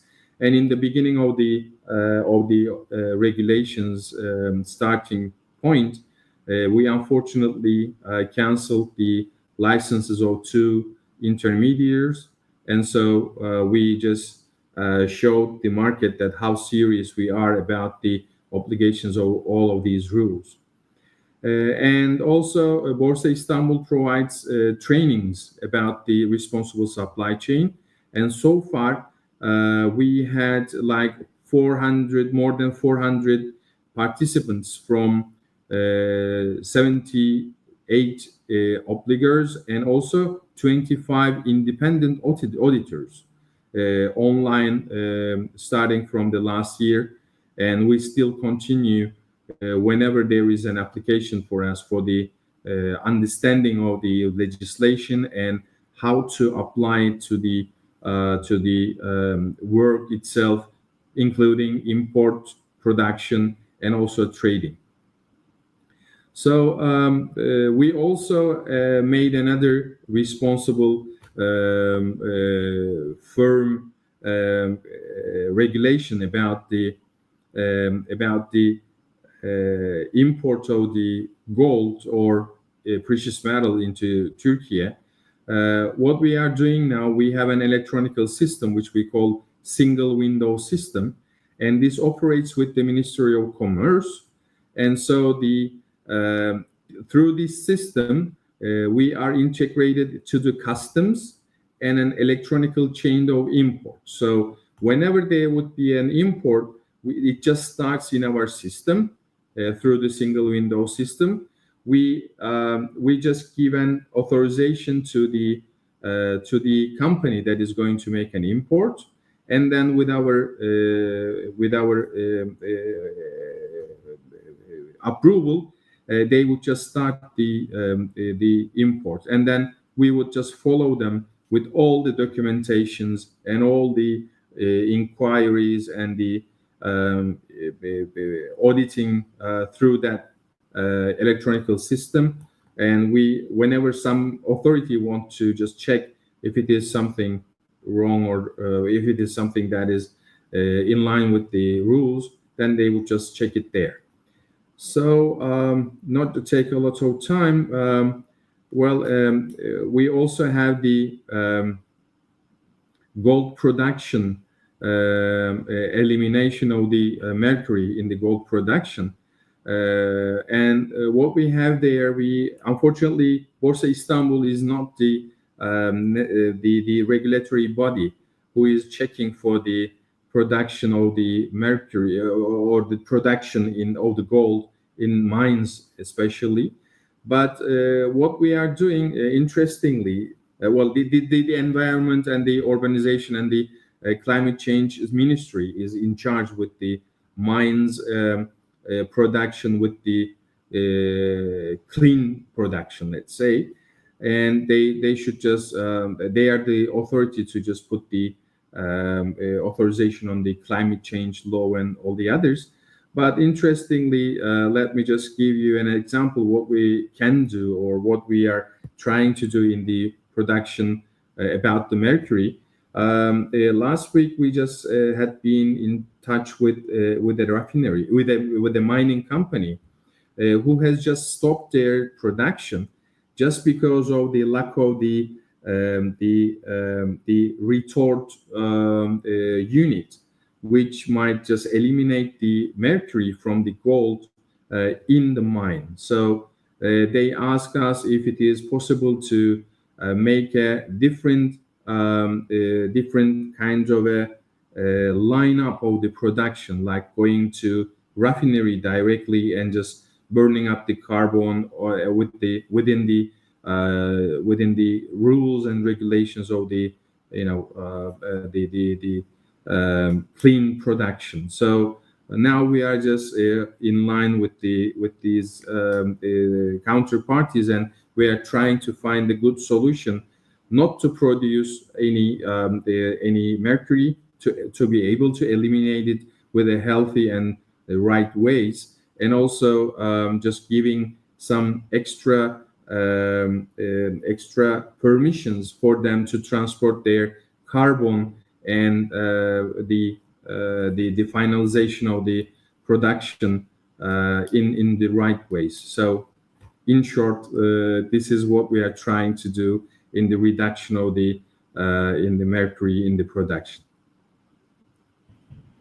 Thank you very much, Guzan. This is very detailed information, and I really appreciate it because it really helps everyone understand the respective roles of the market makers, the industry associations, the refiners. But what I really appreciate is that it also demonstrates the interaction between government regulation and industry action and how it can be combined and articulated. I really hope it helps the audience understand the importance of expectations that are set by international buyers. Of course, ultimately, it affects them. It affects the way they produce. It affects the way they trade. I've been receiving in the chat a couple of questions on the impact on costs. That will be a question that I'll keep for later for the refiners in particular. So brace yourself. I know you're used to that kind of question on what is the cost of due diligence? How is it shared along the supply chain? How do you help miners take on that cost, etc., etc. So before going into the questions, I will move on now to Paola, who's working with an expo, a gold exporter in Colombia. I will be asking my question in English, but you'll receive the translation in Spanish, and of course you'll be able to respond in Spanish. So the question is, we've just heard from market regulators and global gold refiners, and I'd like to ask how concretely these expectations impact your work, and how do you communicate those expectations to your business partners, and what is usually their reaction? Have you seen any kind of impact of these international expectations on the ground?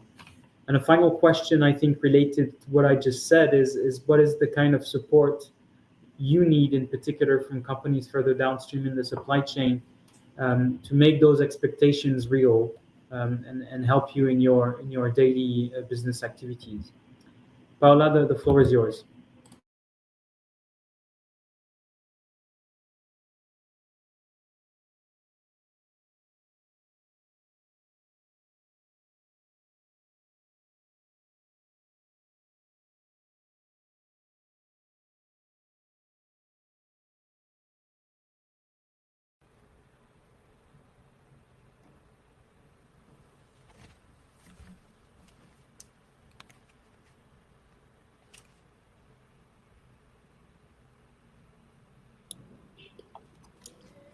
Bueno, buenos días. Agradezco mucho. Good morning. Thank you for the invitation to join this event and this roundtable within the framework of the Global Mining Forum, both artisanal and small scale. So I do want to tell you that our organization has made many efforts throughout the years to have documented efforts and duly documented processes which allow us to implement a traceable supply chain, reinforced by the knowledge we have from and the expertise from our customers and our suppliers, which means that we can have a transparent trading process, responsible process, aligned with the national regulation and with international guidelines, where we are aligned to the due diligence of the OECD, to the criteria of the Swiss Initiative of Responsible Gold. We are also aligned with the London Bullion Market LMBA Association. We are aligned to them. We are dedicated to trading precious metals coming from Colombia, from artisanal miners of small and medium scale. We also export gold in compliance with the whole supply chain. We are part of different organizations that comply with the high standards, such as the Swiss Initiative of Responsible Gold and the Partnership of Responsible Mining. So that means that we can guarantee our customers abroad that whatever we are taking and what we are delivering to the final a user is free of labor, of forced labor, child labor, free of mercury as well. We are always trying to avoid buying gold produced with mercury or any other contaminant. So we make big efforts so our customers can actually we allow customers to visit the mining units that are part of our supply chain, which means that the due diligence is done by the organization and the refineries abroad as well. The refineries are basically located in Europe. The refineries come and visit the mining units. They perform due diligence. They know the mines physically, and in documents they know all about the extraction processes, benefit processes, the equipment we use, and they work with international, and working actually with international organizations means that they will support, train, our members as well. They have projects together with planetGOLD, with international organizations to facilitate the processes as well. So regarding your question and the question posed by Luis, well, basically we are actually complying with the market this way, and we are aligned with the market. And what do we need as a company to accomplish this? We need to work with organizations like this so we can have traceability from the mine to the market. Thank you so much.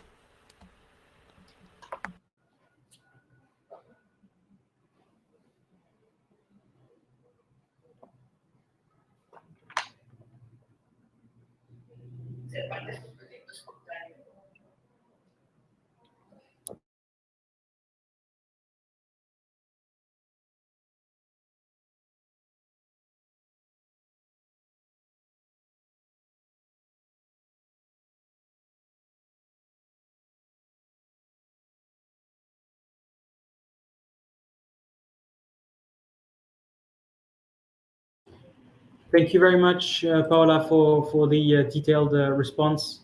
I think it's really precious to have a sense of how does it work on the ground, and then the concrete challenges that you may be faced with. So I guess that's the end of our initial round of questions with the panelists, and then I would be happy to take on questions now. As I said, I really have a couple more specifically focusing on a sensitive topic, which is the cost of implementing due diligence. So there is a question from Kevin Telmer from the Artisanal Gold Council. The discussion of responsible sourcing needs to ultimately be underpinned by a discussion of costs. It would be nice to hear some numbers from the refiners. They are data rich. How much does it cost them to buy artisanal gold versus large-scale mining gold? Does it cost more or less? And how are these different costs managed or planned to be managed? I guess, Alice, this is mostly for you, and I understand, Alan, you're also interested in chiming in.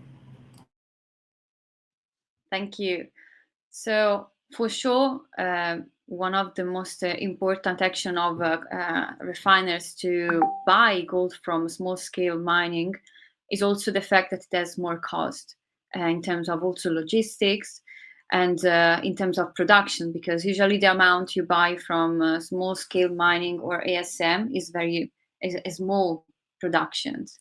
So I'm not the one in charge in the company to give these numbers, but I can definitely ask colleagues to do for the next time. But what I can say is that there can be always a solution in this sense.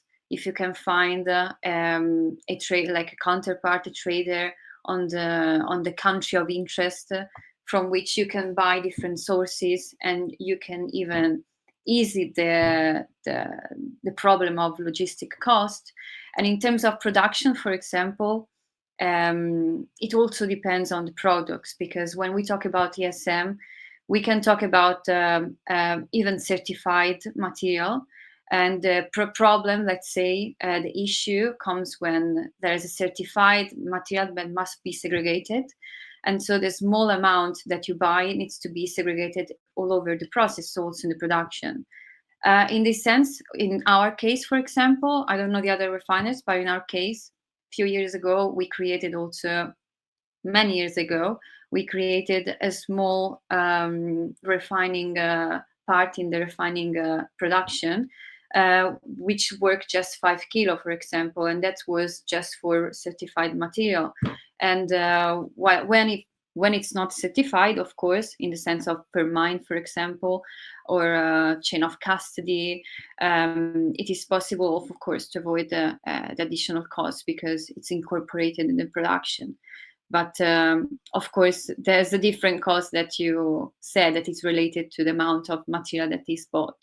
So I know that it's quite generic, but I hope it is helpful as an answer. Thank you, Alan. Yeah, no, thanks. I think this question by Kevin is a good one, and I know again, I think as Alice has intimated, I think it depends on, you know, from refiner to refiner what kind of systems they have in place will probably determine some of that, and I don't have the figures at hand, but I know that different projects, for example, like the Craft Code or work that Fairmind ARM is doing with Fairmind. Has some Swiss Better Gold initiative as well. That there's a small premium that they charge, which is mostly passed on to their buyers and users. But I think there is also a model that is interesting in this respect with Pressenox, which is one of our Swiss refiners, that has a system, an aggregator system in Peru, where they work with a processing plant, a Canadian company called Dynacor. Which takes material from ASM miners, about 400 or 500 miners, and processes it without the use of mercury. And the yields that come out of that are almost double that of, you know, if the miners had done the processing themselves with mercury. So they would get maybe a 45% yield through Dynacor. They get about a 90% purity from their material. And I think that's the way that we have to, or one of the ways I think we have to approach this is finding more effective ways of processing the material so they get higher yields, which I think will offset some of that cost. I think this question is also very much contextual to where you're sourcing the material from. I think in places like Peru, with the example with Dynacor and Pressenox, it's a fairly well-established or better established regulatory environment. The systems in place are more conducive to getting miners to work within some kind of formal structure. Whereas if you're looking at the far end of the spectrum, something like Congo, where not only is it a question of what premiums an artisanal miner might pay to a refiner, or the cost interchange between those two parties, you also have all these unofficial taxes and things like that get added to the miner's price of gold, and I think that also makes it very uncompetitive, you know, in terms of the legal market. So I think those are some of the things that we are also looking at in the course of this year's research, and trying to find ways of making those kind of cost-effective interchanges. Thank you, Alan. That's very helpful. We all know that this issue of market access for ASM production is really a key point in the discussion. That's something, by the way, that will be discussed next week during our OECD Forum on Responsible Supply Chain of Minerals, with a dedicated session on enabling market access for artisanal and small-scale mining material. This has been at the heart, really, of the work of the OECD, and again, one key reason for us to engage with the Minamata Convention and planetGOLD and GEF. I have a question here for Paola. Again, I'll ask it in English.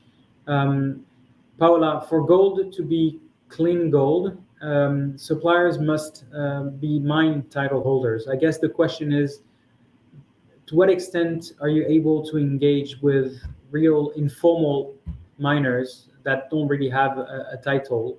And if they don't, how do you help them?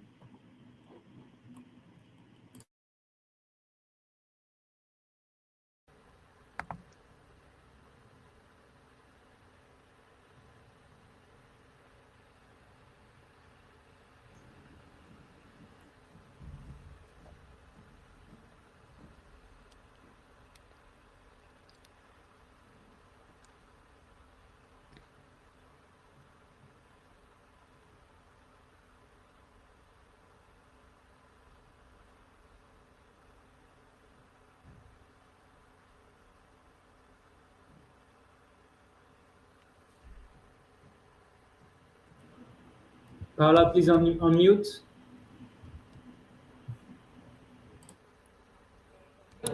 Okay, Luis, thank you.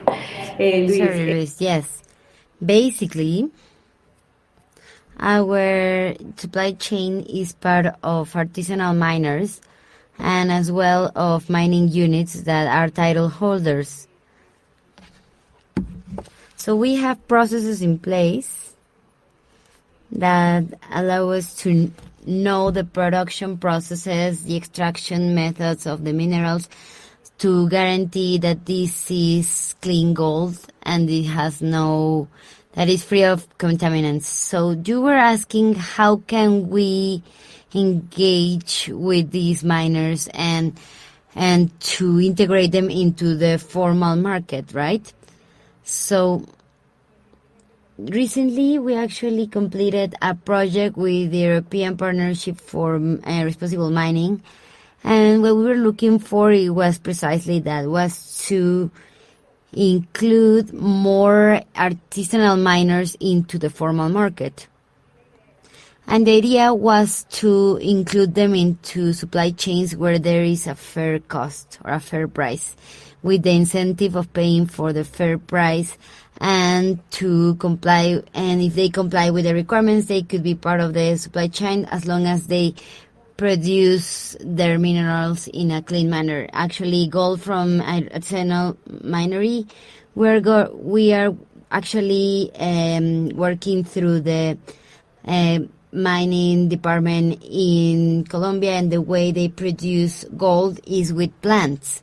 That means that they are basically mercury free. They use special plants to segregate minerals. So in order to have mining communities or artisanal miners that are not using mercury, and in order to bring them into responsible mining, some of the work that has been done is, for example, planetGOLD project. planetGOLD is actually supporting these mining units, and they are helping them in order to replace the extraction methods with different production plants in order to produce clean gold. This way, they will be able to be part of a supply chain like ours that is traceable. So for a company like ours in Colombia, it is forbidden to have minerals that are that have mercury in them. So what we can do as a company with that production, that we need to make sure that there are projects such as planetGOLD that support them.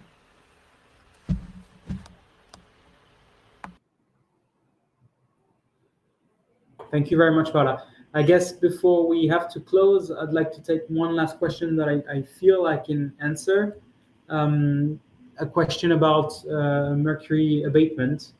To me, the main way to eliminate mercury is to provide miners with the tools to process their ore more profitably without mercury. Can you address how this is being done?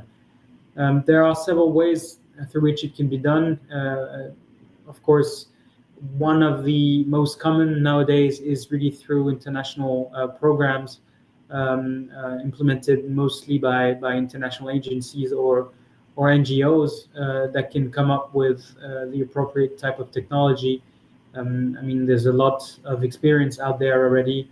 The issue is often with scalability, but that's something that's a lot of stakeholders have been doing a lot of work on.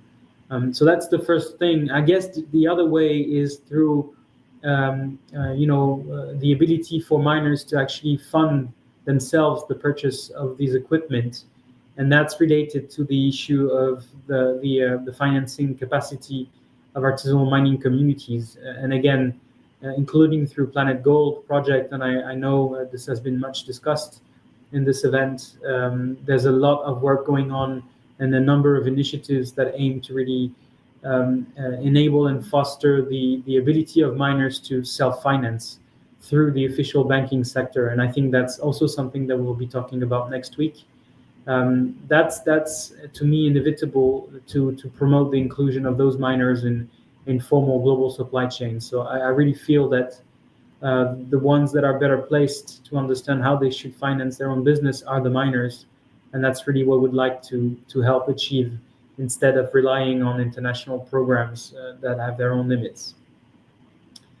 It's now 4 p.m. I understand that we're under tight time constraints. So I'd really like to thank our panelists today. That was really interesting. Thank you for providing this comprehensive overview of the expectations of the supply chains. Thank you very much also to all the questions. They were extremely detailed and interesting.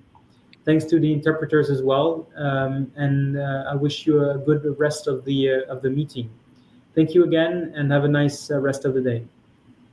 Thank you very much. Thank you, everyone. Bye-bye.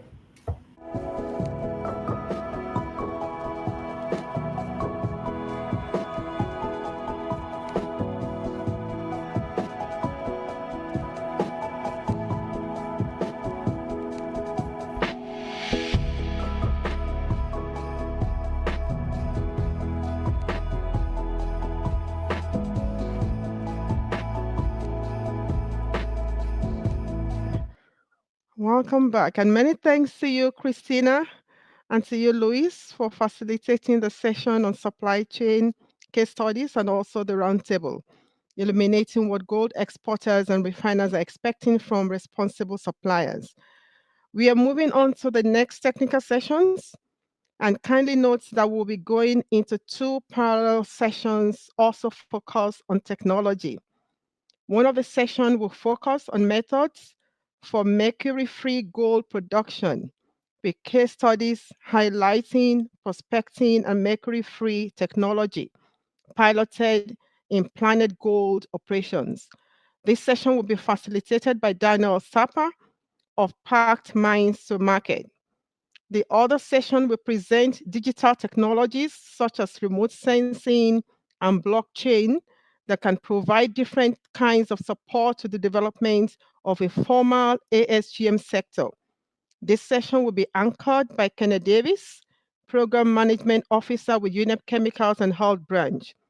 In order to attend either of these 2 parallel sessions, please click on the session button and choose which of the session you wish to attend. Kindly note also that day 2 will end after these 2 sessions, and the Global Forum will resume on day 3. There will be a few minutes of break to allow you to go into the session of your choice.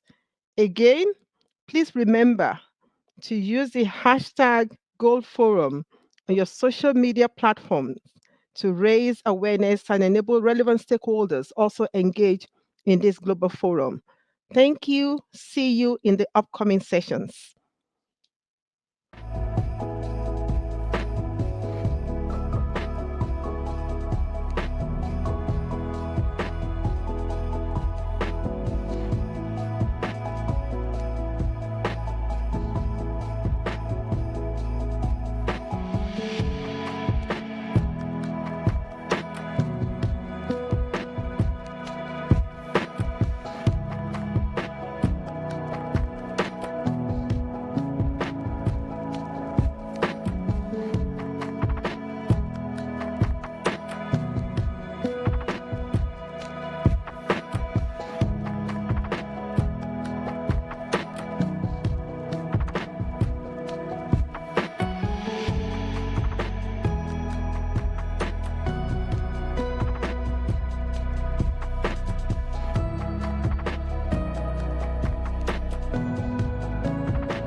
Hello, everyone. Am I on? I think I should be on. Go ahead. Thanks, Sean. It's a pleasure to be with you all from Paris in France. My name is Daniel Stapper. I'm here as a great honor to moderate this session, this planetGOLD session on technical approaches to an issue which is so central, mercury-free processing. So it's a great pleasure to moderate this session. It's a topic that's, very a central focus of my work as well with the PACT NGO, where we've been focusing on delivering solutions for ASM communities for more than 15 years. This issue at hand and the technical aspects of mercury-free processing is something that I personally have focused on extensively through much of my academic and professional career. And of course, it's so central, isn't it, to the mission of the planetGOLD program globally. And of course, the impetus from the Minamata Convention, this important global agreement. I want to leave as much time as possible for our speakers and also questions. And so I'm not going to talk at length, but please allow me just to speak for 2 minutes here with a little bit of the perspective that I'd like to share as we kick off this exciting session. The point I wanted to emphasize as we kick off is that, for more than 40 years, many organizations, universities, companies, including NGOs, have been investing effort and funding to develop and realize mercury-free processing solutions, in the sector. And I just wanted to share or to remind the audience that it is not, a simple challenge to overcome. And I would argue that it's not primarily because the mineral processing, engineering side of it, technical side of it, isn't figured out, or is extra complex in some way, although it can be, that is possible. But rather, what I have seen in my experience as we do development projects focusing on this challenge is that most of the challenge comes from working with ASGM communities in adopting, technologies which we know work and are mercury-free. So the business model challenge, and helping artisanal mining communities overcome these entrenched behaviors that they have from working and the way the informal economy for their work sort of developed. So I would just ask our speakers, as we move into your exciting discussions, to reflect on that a little bit. And if you can try to include some comments about, uptake, about adoption of the new technologies that planetGOLD is working on by the communities you're working with. And keep in mind, like, the ability to scale those technologies. How have the communities been taking those technologies on, and what are your thoughts about the future, about the sustainability and the scalability of these interventions? So with those short comments aside, I want to welcome you all once more. It's really a pleasure to be with you. Thank you for joining. And the first thing on our agenda here is to turn to a video that was prepared by planetGOLD Global for this session. So we could please roll the video.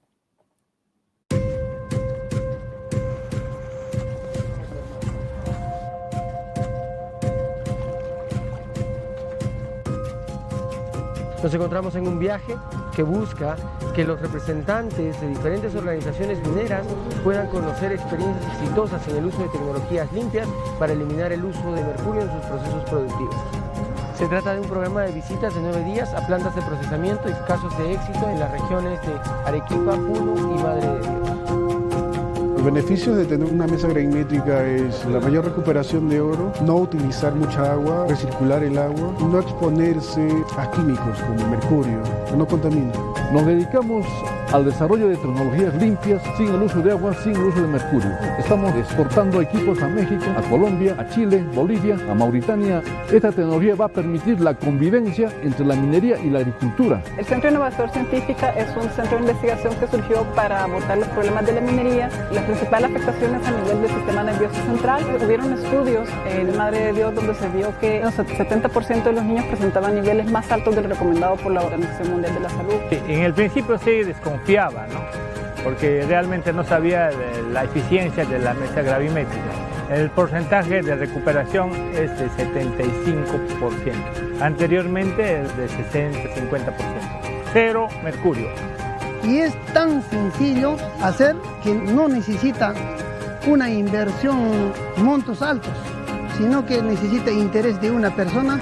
Debemos lo mejor practicar el oro limpio. El fin de CITE es cambiar, ¿no?, todo lo que es la matriz del beneficio, o sea, de la obtención de oro de manera ecológica. Nos interesa transmitir tecnologías limpias, ¿no?, sostenibilidad en todas sus dimensiones. Nuestro objetivo era dar solución para mineros artesanales, mineros de pequeña escala, dar nuevos tipos de máquinas. Mercurio absolutamente no es necesario. La experiencia nos ha demostrado que sí se puede realizar una minería responsable, que sí se puede cuidar el medio ambiente, que sí se puede generar desarrollo y que la MAPE puede ser una fuente de desarrollo potente para nuestro país.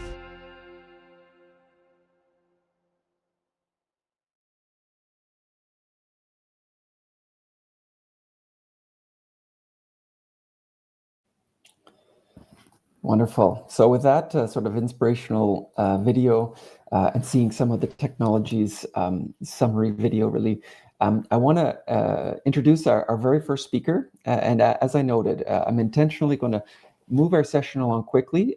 So really focus on hopefully getting some great questions in the chat, in the comments bar. Please indicate your question, and please indicate which speaker you'd like to direct your question to. So that we can have some time at the end to ask our speakers specific questions about their presentation material today. So with that said, please allow me to introduce Deshaun Billingy. Deshaun is a technical officer for the planetGOLD Guyana project, working with Conservation International. Deshaun has a BSc in chemistry from the University of Guyana, focusing on gold extraction. And he's worked, in fact, also as a metallurgist with the Canadian-owned Guyana Goldfields Inc. So with that experience, we turn our attention to you, Deshaun. Thanks very much for coming. And we look forward to hearing about your experience recently with planetGOLD in Guyana. Okay, thank you. Hi, good day, everyone. I'll just get right into the presentation. Next slide. Okay, so prospecting is what we will call the early stage of exploration. Here is where we would normally identify areas where we would like to, do our mining. Next slide. All right, so here are some general prospecting things. So we would normally, do a survey of the area so that we would know where we're doing our grab samples. Then after doing grab samples, we would then take those grab samples to the lab for testing. After identifying what type of material we have, it would fall into the category of whether we're looking for fine gold or coarse gold. And it will also determine whether or not our terrain is deep or shallow, in the sense that if we would have to go far down beneath the earth for the gold, or if it's just surface gold. That will determine also what type of drilling method we would normally use. And then at the end, we would determine or give a detailed report on the availability or the mine plan of the area. Next slide. Here we have a general geological mapping of our area here in Guyana. We have gold, bauxite, diamond, all spanning throughout the whole coast into the interior of Guyana. It's a very rich mineralogy that persons generally do prospecting for, not only gold, but for other minerals. Next slide. All right, so we would now look at the exploration part of the aspect of prospecting. Here is where we set up a strategic program in drilling holes so that we can determine the mineral content for a specific depth. So each potential hole will give us an idea as to what we're expecting to find when we go deeper. So we would take those same drill samples and take it back for laboratory analysis. Next slide. So the exploration part includes plotting the drill pattern, collecting and interpreting the geological data for the field mapping, and also collecting the samples. Next slide. Next slide, please. Yeah. So here's an example of what we do when we're doing the drilling. We have the guy there standing there with the flush drill doing mattock. The mattock is whereby we send water down to flush up the material, and it lands on a matting that we would then collect from that drill pan to actually send to the lab. Next slide, please.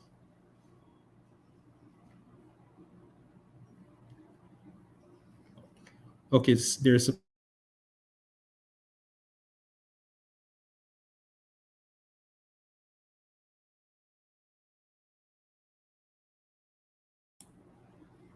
Okay, hi everyone. I'm Pride, leading the prospecting team for planetGOLD Guyana project. Currently, we're in Madia and we're now prepping for our drilling program. Right now, our sample tech Clint is rating up our sample bags. So each sample will have a unique number, which corresponds to a tag.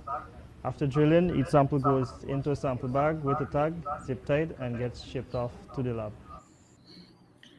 Okay, here is where we start to tag our drill areas. After we would have done our drill planning, here is where we're setting up the flush drill to actually do the pumping of the mattock. Here is where we would have already bagged off the samples so that we can send it to the lab after from the drill. This is the lab that we used to do the actual finding of the material. Here's where the samples are being separated for drying. They're going to be stacked and placed into a dryer oven.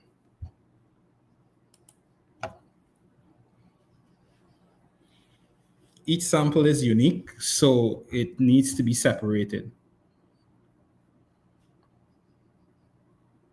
Sample prep is the most important part of the whole process. If the sample prep goes wrong, everything will go wrong.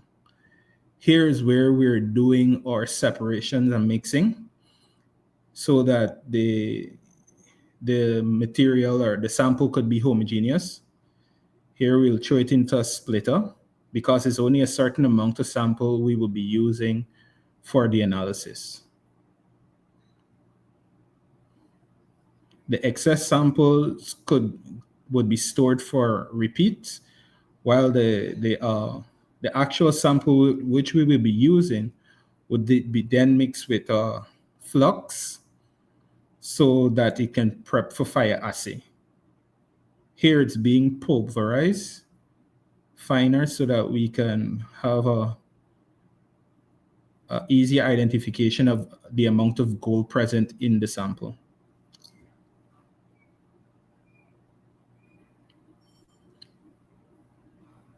They're cleaning the pulverizer so as to avoid contaminants for the next sample that will be going in.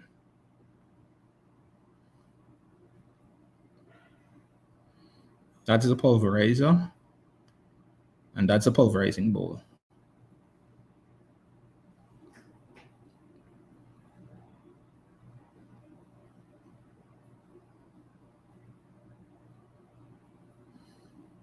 So here we would have the sample already in fire assay.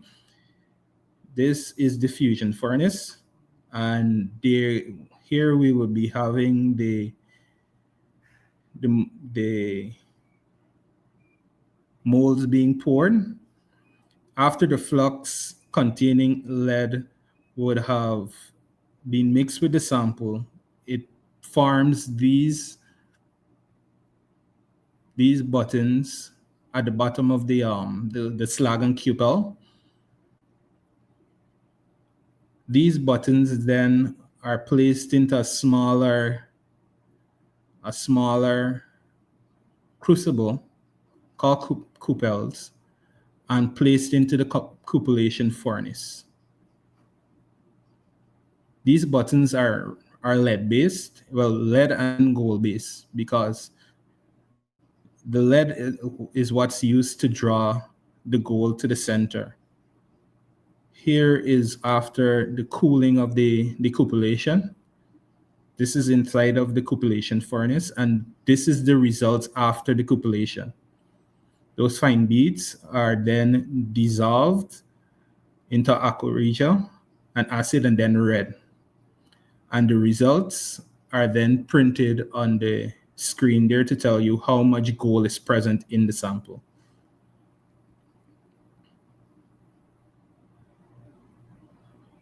And that's the end of the video, which brings me to the end of my presentation. Thank you for listening.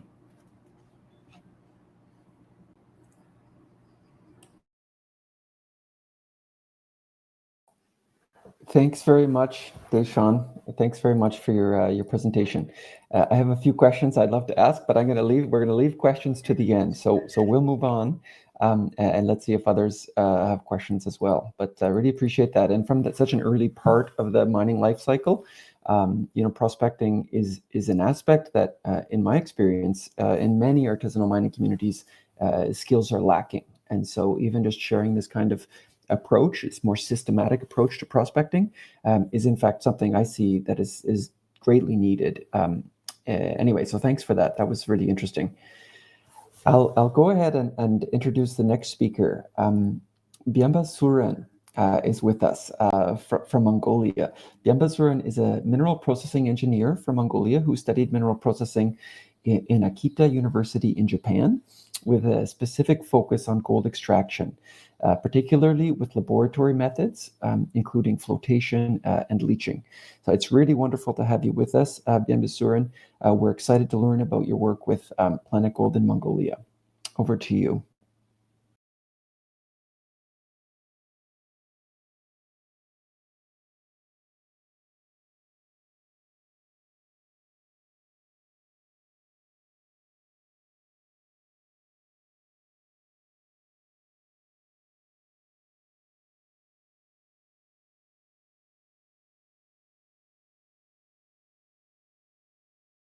Biamba Suren, please unmute yourself and go ahead. Your slide is up.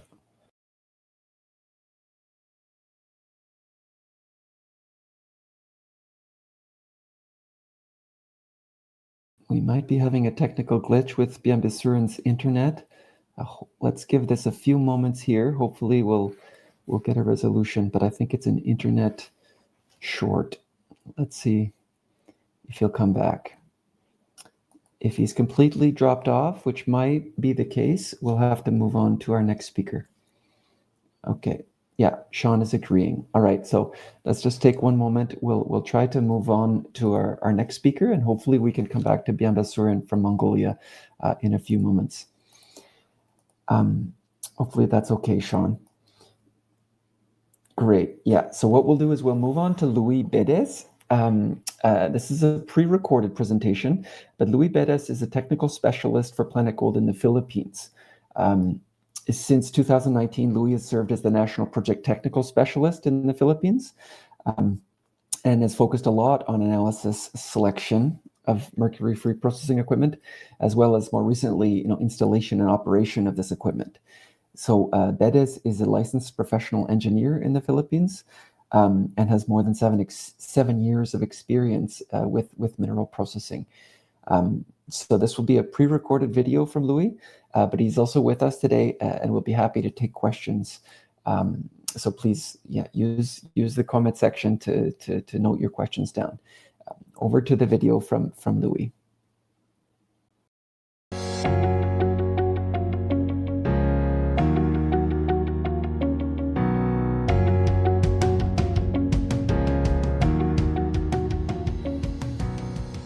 Hi everyone, I'm Louis Bedes. I'm the technical specialist for planetGOLD Philippines, and I will be presenting an overview of the proposed mercury-free processing facilities for our 2 project sites.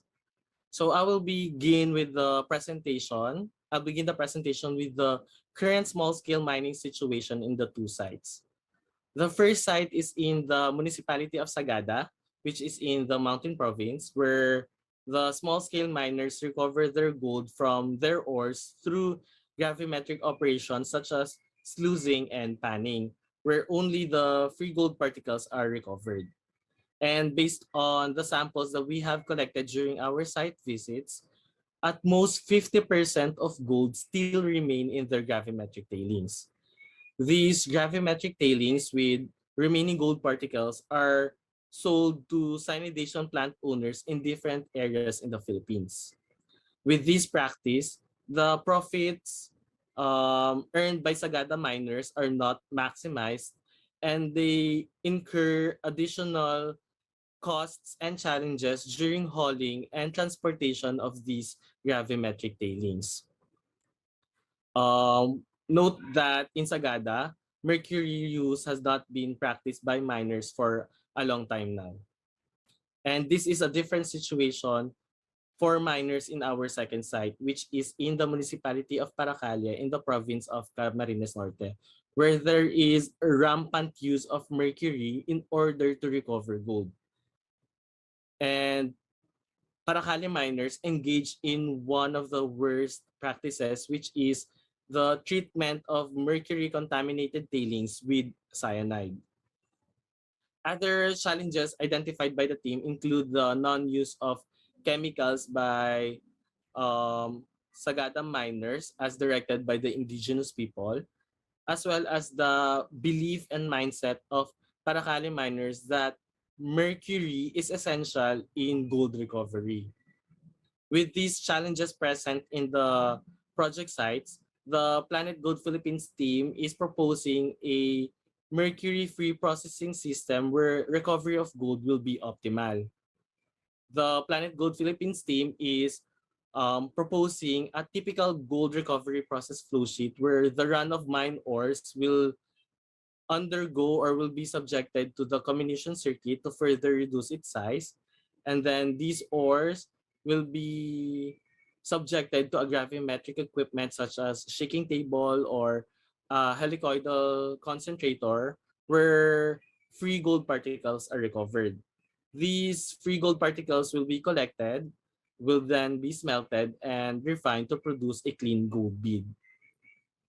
Meanwhile, the tailings from the gravimetric circuit will undergo the next process, which is leaching, where a mixture of cyanide and glycine as lixiviant will be used to dissolve the remaining gold. And once leaching is completed, the activated carbon with adsorbed gold particles will be burned to produce ash, and this ash will be collected, will be smelted, and will be refined as well to produce gold beads. Cyanide from the tailings will undergo detoxification, chemical detoxification, before sending them to the tailing storage facility where the remaining cyanide will be further broken down by sunlight and air. Again, a mixture of cyanide and glycine will be used as a lixiviant. And much has been known about the use of cyanide for gold processing. So I will be sharing with you a bit of information about glycine instead. So glycine is an amino acid. It is one of 20 amino acids which are used to produce to make proteins in the human body. It is found in different high protein foods such as meat, fish, dairy products, and legumes. And it is estimated that the human body gets at least 2 grams of glycine daily from different food sources. And in gold processing, glycine has recently gained plenty of attention as a lixiviant for cyanide due to its non-toxicity, due to its efficiency in metal dissolution, and its selectivity for valuable metals as well. However, in most studies, it is found out that glycine is best paired with cyanide, um, thus reducing cyanide consumption without compromising the leaching efficiency. Glycine is non-toxic and it is deemed to be safe for most people when taken by mouth or applied to the skin. So because of its non-toxicity, management of mining wastes is targeted on cyanide rather than glycine. As a background, we have conducted various preliminary experiments, and we have looked at 3 different lixiviants. These are thiosulfate, cyanide, and cyanide glycine mixture. The non-toxic thiosulfate only resulted to a 57% leaching efficiency using Sagada ores due to the high lead content of these ores. While for Paracani ores, 92% leaching efficiency was achieved. However, chemistry and plant operations using thiosulfate are deemed too complex for small-scale mining application. For cyanide, using intensive cyanide leaching experiment, 94 to 97% leaching efficiency was obtained as expected. And for the cyanide glycine mixture, 93% leaching efficiency was obtained, which is comparable to the cyanide leaching results. Further laboratory and bench scale studies using cyanide glycine mixture are underway. Once the mercury-free processing facilities are installed, safety protocols in place will be observed and practiced to ensure the protection of the miners, the plant workers, and the community as a whole.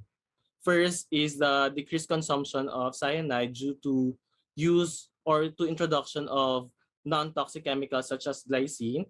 The correct dosage of chemicals will also be calculated as opposed to the small-scale miners putting as much chemicals as possible to their leaching circuits. There will also be operational measures to be practiced, such as ensuring that a basic pH pH greater than 10 will be maintained during leaching, and the use of personal protective equipment will be observed and taught to the miners. There will also be regular monitoring, especially for water samples from water systems found in the project areas. And if possible, monitoring of soil and air will also be done. There will also be a series of trainings, one of which will be focused on chemical safety, where familiarization with safety data sheet, proper labeling, storage, and handling of chemicals will be taught. And to ensure the protection of the environment, best available techniques in place will also be practiced. First, again, is the decreased cyanide consumption. It is calculated that up to 75% decrease in cyanide can be expected due to the introduction of other chemicals such as glycine. Next is the provision of detoxification circuit where cyanide will be destroyed first prior to sending them to the tailing storage facility where natural cyanide degradation can occur. And most importantly is the construction of a properly designed tailing storage facility where design criteria include the sufficient volume or capacity against the intended duration of use, correct and reliable piping works, seepage or surface water controls, and installation of fencing and other safety measures. And lastly, it will be ensured that effluent from the facility conform to the standards set forth by the Department of Environment and Natural Resources. That's it for my presentation. Thank you for listening.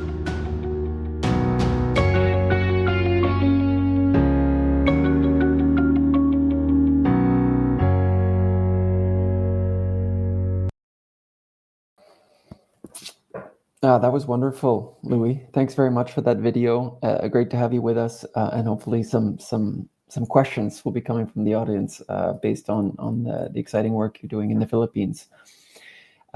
It's good news. We have Biamba Surin with us again from Mongolia. I've already introduced you, Biamba Surin, so the floor is yours. Over to you. Hopefully your internet it will be fine.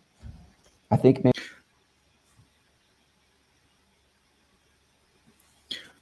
Okay, thank you, and sorry about my internet connection, and good morning, good afternoon, and good evening, all of you. I will present the mercury-free processing system for planetGOLD Mongolia.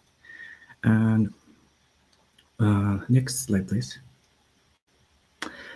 First of all, I would like to mention current situation of the Mongolian small-scale gold mine and processing plants in Mongolia.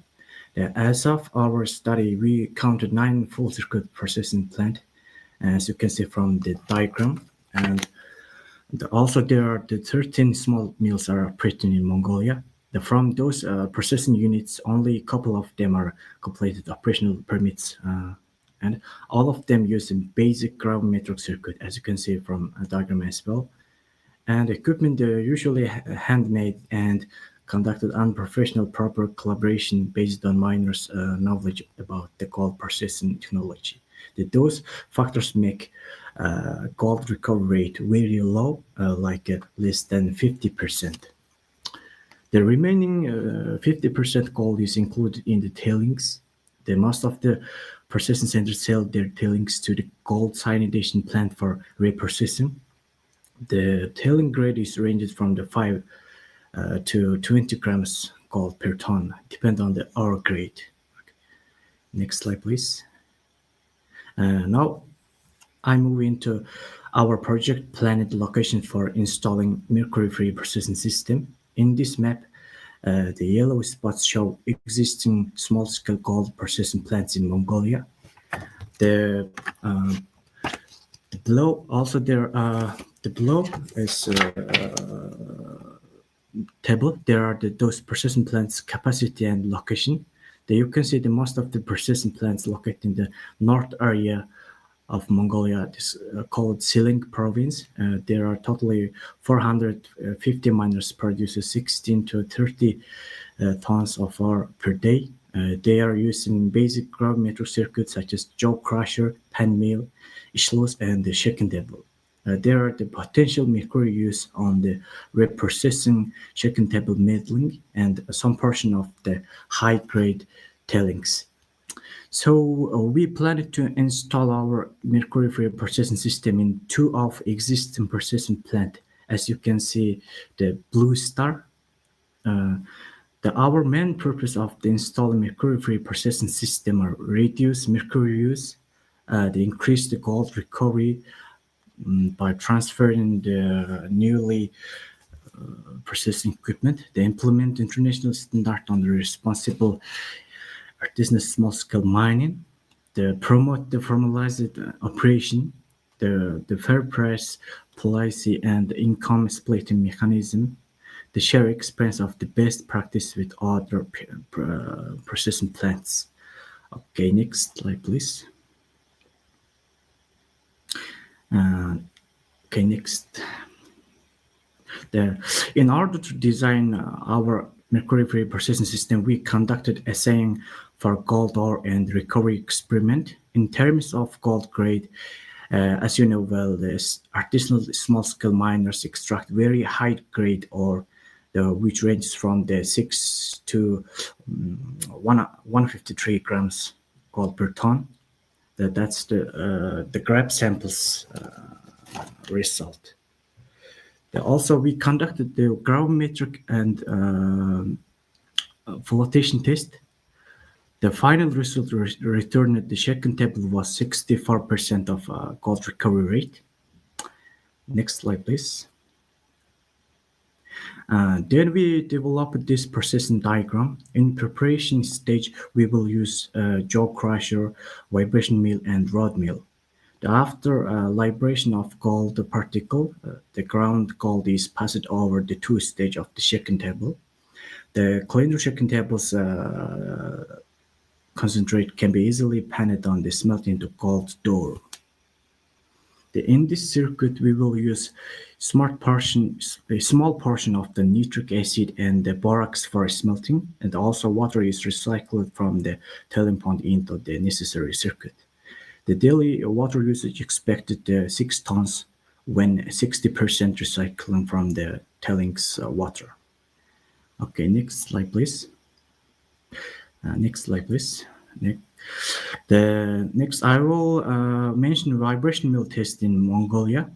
The grinding or milling is crucial for the hard rock gold ore, and because the gold seated inside the host rock internal. So the initial and the most crucial process is the grinding. If grinding goes smoothly, and the liberate gold particles successfully, the remaining main processing can be recovered easily. There are some factors affect the grinding process, such as the ore hardness, particle size, and grinding types, the mill type, and grinding media weight and size, or humidity and mill efficiency. Next slide, please. And this is our vibration mill's specification and the test result. And I would like to let you know that we test only the vibration mill on the place. The remaining equipment for the processing plant is under shipment from the Colombia. It will be received soon, and we will install the equipment on the existing processing plant. Back to the vibration mill. The advantage of the vibration mill are it can be used in dry or wet method. The dry means it doesn't use any water. Also, it produces the very fine size, and also it has automatic feeding and easily sealing system. The manganese steel liner is supported the attention resistant, and the most crucial factor is its energy. It can save 40% of the energy. And also, I would like to mention the challenges we faced. The vibration mill seems like the more suitable for the continuous operation because some of the residual materials left in the body in the dry method. Also, it needs the sophisticated adjustment and needs to maintain safety operation regularly because it's the high intensive vibration. And the below's 3 graphics show the grinding materials particle size after 30-minute grinding, 90-minute grinding, and 150 minutes grinding. The result returned that from the 90 minutes grinding, the particle size particle size is returned the 102 micron, and 150 minutes later, the product size is 89 microns. That's the result is returned the grade. Okay, next slide, please. Okay, thank you for your attention. It's from my end. Thank you, Bienbasuren.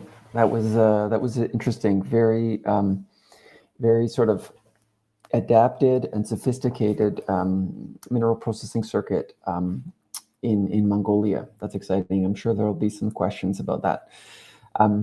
Great. Well, moving right along, our final panelist speaker today is Aite Mutumeri.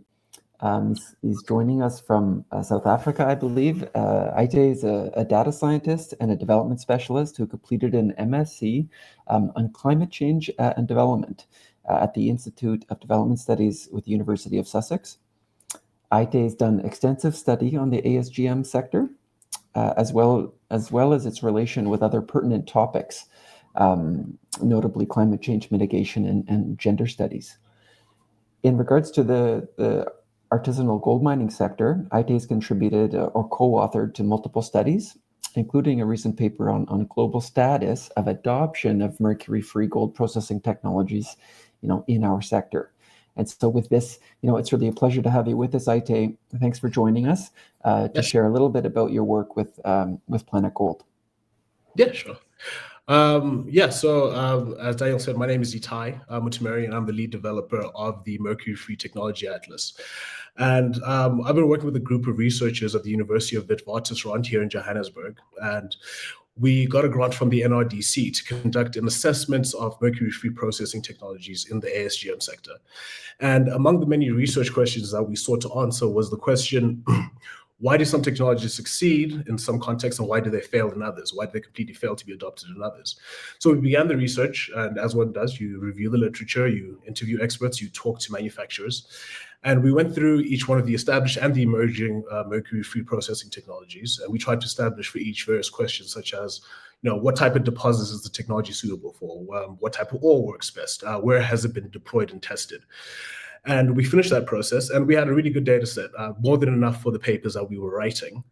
But there were still some holes in the data sets, and we were out of time in terms of our ability to continue to collect data. You do need to start writing at some point. And then we had obviously also exhausted our network. So we looked at our data set and we said, well, this is clearly useful for us. It's very likely that this would also be useful for the rest of the community, right? For the ASGM community, seeing as there's ASGM interventions being set up all across the world. And so we decided, why don't we, format the data, put it out into the world, and then allow people to add to that data set. And essentially like that, the Mercury-Free Technology Atlas was born, at least certainly as an idea. So if we go to the first slide. So this is how we think about the Atlas. We very much think of it as there's a problem in the world and we want to help solve it. And this is sort of how we formulated the problem. There are many mercury-free extraction processing technologies available. There's no data-driven way for non-technical audiences, which is a key piece, to select the right one for a project's unique circumstances, particularly at the earlier stages when all you're doing is planning, right? And it's difficult for this reason, because you have to take into account all of these factors, and each of these sort of categories has subcategories and sort of sub-considerations underneath that as well. Next slide, please. So our solution is an open source digital atlas that hosts data and assessments of various mercury-free technologies. And the features are quite simple. It's a database of the technologies, and you can filter it using the relevant variables. So essentially, subcategories of the list of variables that you saw on the last page. And secondly, website users can add their data and their experiences with each technology. And I can actually hear what you're all thinking, which is, okay, so how do they verify, the veracity of any claims made? And essentially what we ask people to do, as we structured it at the moment, is to say, any claim that you make about a particular technology around its efficacy or where it's been deployed, we simply ask you to add an attachment that says something about the veracity of your claim. And that's the best idea that we have at the moment. But because this is an open source project, and we are very amenable to feedback, if you have better ideas on how we could sort of filter out, good and bad data, or how we should be thinking about that, we are more than happy to take on feedback. To the next slide, please. So this is the benefits of sort of making our research available in this format. So, and making it into a digital atlas. So we think that we know that the data can now be updated as new technology matures. So unlike a normal paper where you sort of write everything down, where you sort of write things once and it gets shipped, this is something that we can update constantly. And again, as more technology gets added over time, and as you can just see from the speakers that spoke before me, people are working on ingenious and innovative ways all the time of sort of optimizing these processes. So we can update this data set and by extension our paper all the time. Secondly, we think it also makes our research more accessible to a wider audience. So and a research paper is structured in a way that it's built to be peer reviewed, right? It's supposed to, everything's supposed to come in a certain format. In this form, where we essentially give you access to the data, you can start to use it in whatever way you see fit. So we think that opens it up to a wider audience. And lastly, it encourages community participation from people like yourselves at the end of this call, ASGM stakeholders. To the next slide, please. Yes, of course. Speaking of stakeholders, so we think these are the people that will find the atlas useful, right? So miners who want an overview of the technologies, donor-funded ASGM projects and project designers, particularly at the early stage.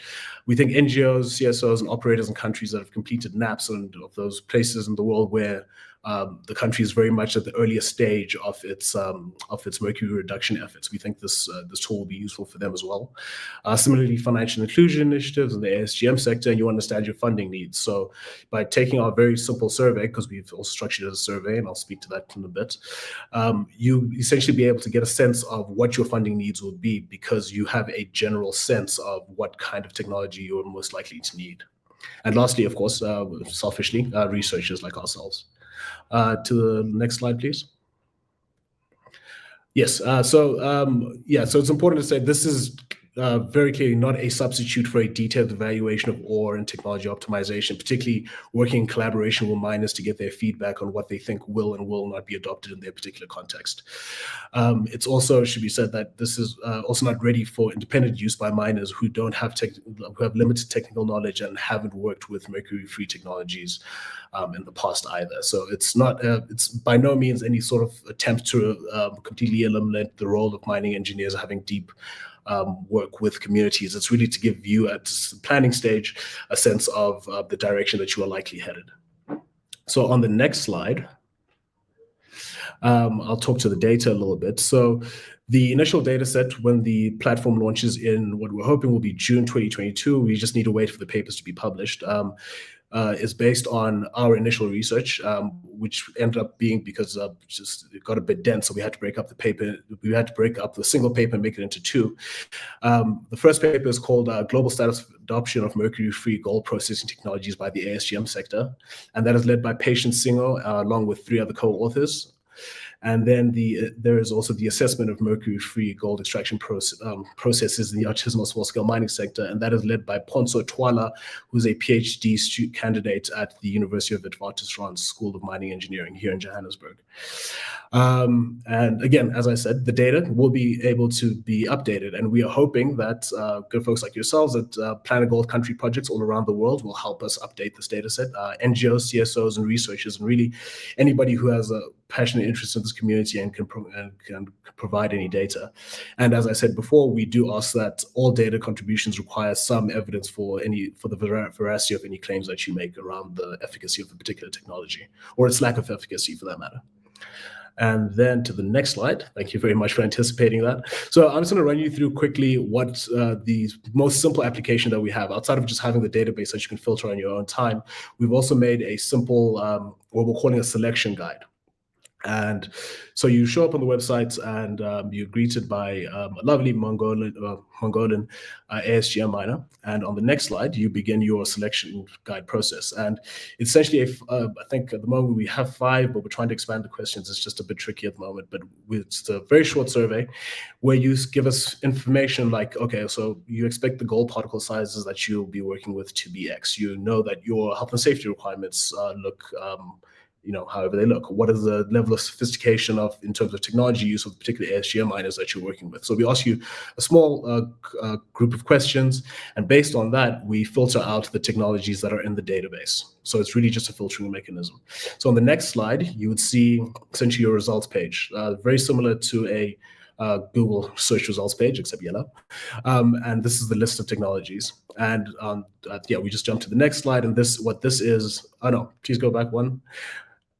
Thank you. And you'll be able to filter out all of these technologies using the filters that are available in the application. And those filters are really based on those variables that we discussed earlier around your types of deposits in your ore, and sort of any other variables that you find particularly interesting for your use case. I think to the next slide, please. Ooh, there we go. And this is what each technology page will look like. So you'll have, a brief description of what, for instance, shaker tables are. You'll have the bits of pieces for data from our actual original paper. And then if we go to the next slide, which is sort of the bottom half of that web page, you'll be able to see the assessment data that's associated with this particular technology. I'm not sure what it looks like on your end or my end. It looks a bit small, but hopefully you can see. And so each one of these we went through this process for each one of these technologies. So this is the data that we were able to get. When the platform launches, again, you as an interested party and somebody who knows something about shaker tables will be able to click on any one of those little squares on the far right of the table, and you'll be taken to a page that will allow you to change that to either a yes or a no, so we can constantly update the data. And I believe we can go to the next slide. So again, this really, I think more than anything else, this presentation is really a call to invite you to contribute data and begin sort of just head over to the website and sign up so you're notified at launch, because we need you to contribute the data. Otherwise, the website essentially just becomes our paper as an app form, right? The lifeblood of this entire thing will be you, the ASGM community, helping us to build up this database. And through the magic of network effects of internet-based technologies, if you show up and you contribute data, the next person who shows up after you, the platform will be more useful than the person who came before that, and so on will go. Yeah, that's it for me. Thank you very much. Wonderful. Thanks, Aite. Thanks for that. That was interesting and exciting, and I'm sure some questions will come across for you. I hope that the platform has a mechanism for us to also share our maybe in the comments window, share our email addresses so the audience can reach out to any of the speakers with us today. I'm tracking some of the questions, which I'm going to go through now. I want to say thanks first, to our speakers. That was a wonderful session already. I noticed a question from Vincent Mata about the efficacy, the efficiency. This was a question for Louis. Efficiency of glycine with refractory minerals. And that's actually, the categorization of ore isn't something that was discussed too much, by the panelists. But maybe you could speak to that a little bit, Louis, if you're with us. That'll be really interesting to hear. Have you looked at, free milling ores versus refractory? Is that something your analysis has taken into account? And what kind of efficiency have you seen on refractory ores with the glycine cyanide mixture? Actually, we haven't tried a lot of materials yet because we're just trying the cyanide leaching test with the materials present from our 2 project sites. But as far as I know, studies exploring cyanide glycine leaching of refractory gold ores show efficiency reaching 90+% after 24 hours. Yeah. Okay, great. And so, there's a few more questions to follow up on these results, Louis, because they're obviously very, very, promising results. Can you confirm for us a bit more about the ore categorization in that case? And is it a matter of it was specifically a hard rock ore that this trial was based on? What can you tell us about the ore? Was there oxides, sulfides? What kind of ore was it? Yeah, we actually haven't really delved into the mineralogical analysis of our samples yet. But as far as I know, these samples from our project sites are easily gold from these materials from our project sites are easily recoverable through using conventional cyanidation. So probably the ores that are present in our project sites are possibly a combination of oxide and sulfide ores. Okay. Oh, that's interesting. Yeah. Another question coming up, and this is, I think, also directed to you, Louis. I think your examples or the different test work you've done obviously inspired a lot of our audience to ask questions. Have you done test work on flotation? Actually, I think that Byambasuren's results in Mongolia indicated that they did some test work on on flotation. Can you just confirm for us, Louis, that if you did some flotation work or not? And maybe we could also direct this question to you, Byambasuren. It seemed as though the shaking table gave the best recovery results in your test work. Can you speak a little bit more about that, Byambasuren? And one of the questions that I wanted to add to that is, even the gravimetric results, I think that was in the high 50s or maybe low 60s. So is the vision, as this plant work gets developed, is the vision that the tailings, if they have, around 40%, would still go for cyanide processing? That is one of the challenges we face, isn't it? Is whether or not this two-tier processing system where the tailings still must go to cyanidation remains, in place, or whether the intervention model is in fact to replace this two-tiered processing system with one system. The question obviously becomes, well, why would you not just use the sophisticated cyanidation system and forget about the gravity recovery? Can you speak to that, Byambasuren, from your experience in Mongolia? Mm-hmm. Okay, that's the very good and smart question. And we were trying to get the chemical permission from the Mongolian government, and we were trying to test the leaching and the flotation test, but the Mongolian government in Mongolia, the government treats the very sensitive on the chemical because the large number of the chemical spillage happened in the Mongolia, and the government claims that the small-scale mining processing plants, they're almost impossible to get chemical permission. Based on that,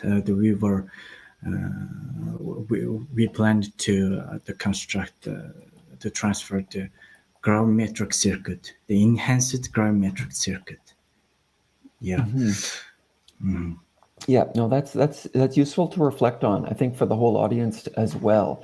As we design, enhanced gravimetric circuits, if the reality in the supply chain already relies heavily on the cyanide plants, we have to do a clear investigation of that. In fact, let me just highlight that the planetGOLD project funded a small research, or a best guidance, best management practices in responsible cyanidation systems for the small scale mining sector. And I was a part of developing that report. So that's an important resource also available on the planetGOLD website that applies, to small scale cyanidation systems and what is needed for those to be responsible. And that's a really important topic because, in fact, the large scale mining company that relies most heavily, as you know, on cyanidation. It is a mercury-free process, and a large question I think we continue to struggle with is, how can we engage more formal, more professional processing centers as a key solution to drive some of the bad practices with mercury, away into the annals of history. We are already at time. I want to make sure we thank so much our panelists for being with us today. All of the talks were incredibly exciting. Sorry, Deshan, I wasn't able to get to you with a question, but we'll connect after for a debrief chat. And I want to thank you all for sharing the experiences from the planetGOLD work you're doing. Keep up the fantastic work, and we look forward to having further follow-up from all of these projects as they develop. Thanks again. Thanks, audience.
Hello and good afternoon to everyone in the planetGOLD Global Forum. My name is Kenneth Davis and I work with UNEP's Chemicals and Health branch. And specifically, I work on supporting our programs to help implement the Minamata Convention, including the planetGOLD program. And I'm very happy to be facilitating this session for you on digital technologies to support responsible gold. We have a really interesting session. And I appreciate everyone who chose between the two sessions to attend this session. I hope you won't be disappointed. So I want to just give a little introduction to what we're going to talk about here. We're going to talk about digital technologies, but of course, as you know, humans have been mining gold for millennia, so a long, long time. And some of these mining methods are some of the oldest technologies that humans have developed, in fact. And in fact, some technologies used by today's artisanal miners are the same ones that have been around for hundreds or even thousands of years. That's not to say there's not plenty of innovation and room for innovation in small-scale mining and mineral processing. We've already heard in sessions references to innovations, and we'll learn a lot more in this forum. But for this session, we're going to look at some of the newest developments in technologies, in digital technologies, in fact. And we're going to look at their impacts on the ASGM sector. And I think you'll see that with these new technologies, there's a big potential for impacts on this ancient practice of gold mining, from furthering prospecting to assist miners in finding gold deposits, to tracing responsible supply chains, to monitoring environmental impacts. So one technology we're going to hear a lot about today is remote sensing, which means using satellites, planes, drones to collect data on the Earth's surface. And remote sensing is not new, it's been around for a while, but recent developments in satellite and sensor technologies have really allowed for some interesting developments in capabilities that can be applied to ASGM, including sub-meter resolution, change detection, detecting changes over time scales, synthetic aperture radar that can allow us to see through clouds and in forests, among others. And I do want to put a shameless plug in for some work that UNEP has done together with the Minamata Convention Secretariat and Grid Geneva on remote sensing and its applications in ASGM policy development and implementation. And I'll paste a link in the chat to that work, which is a good summary of the state of remote sensing and its application to ASGM.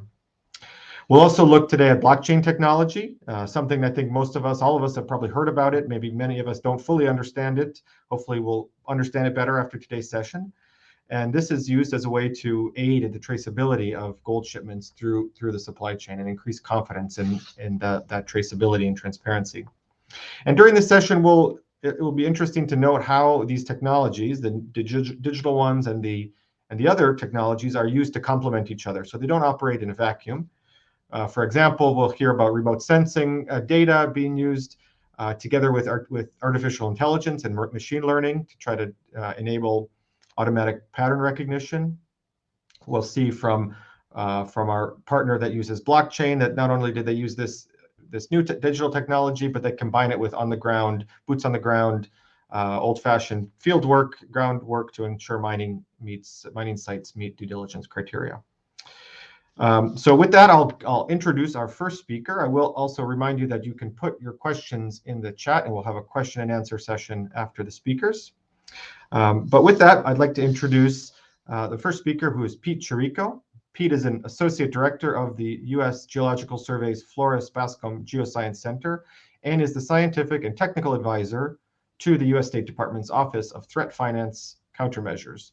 Pete's been at USGS for 25 years, and he's focused on research on illicit small-scale mining of diamonds and mineral deposits in conflict zones and the use of remote sensing and geomorphological mapping techniques to understand small-scale mineral deposits.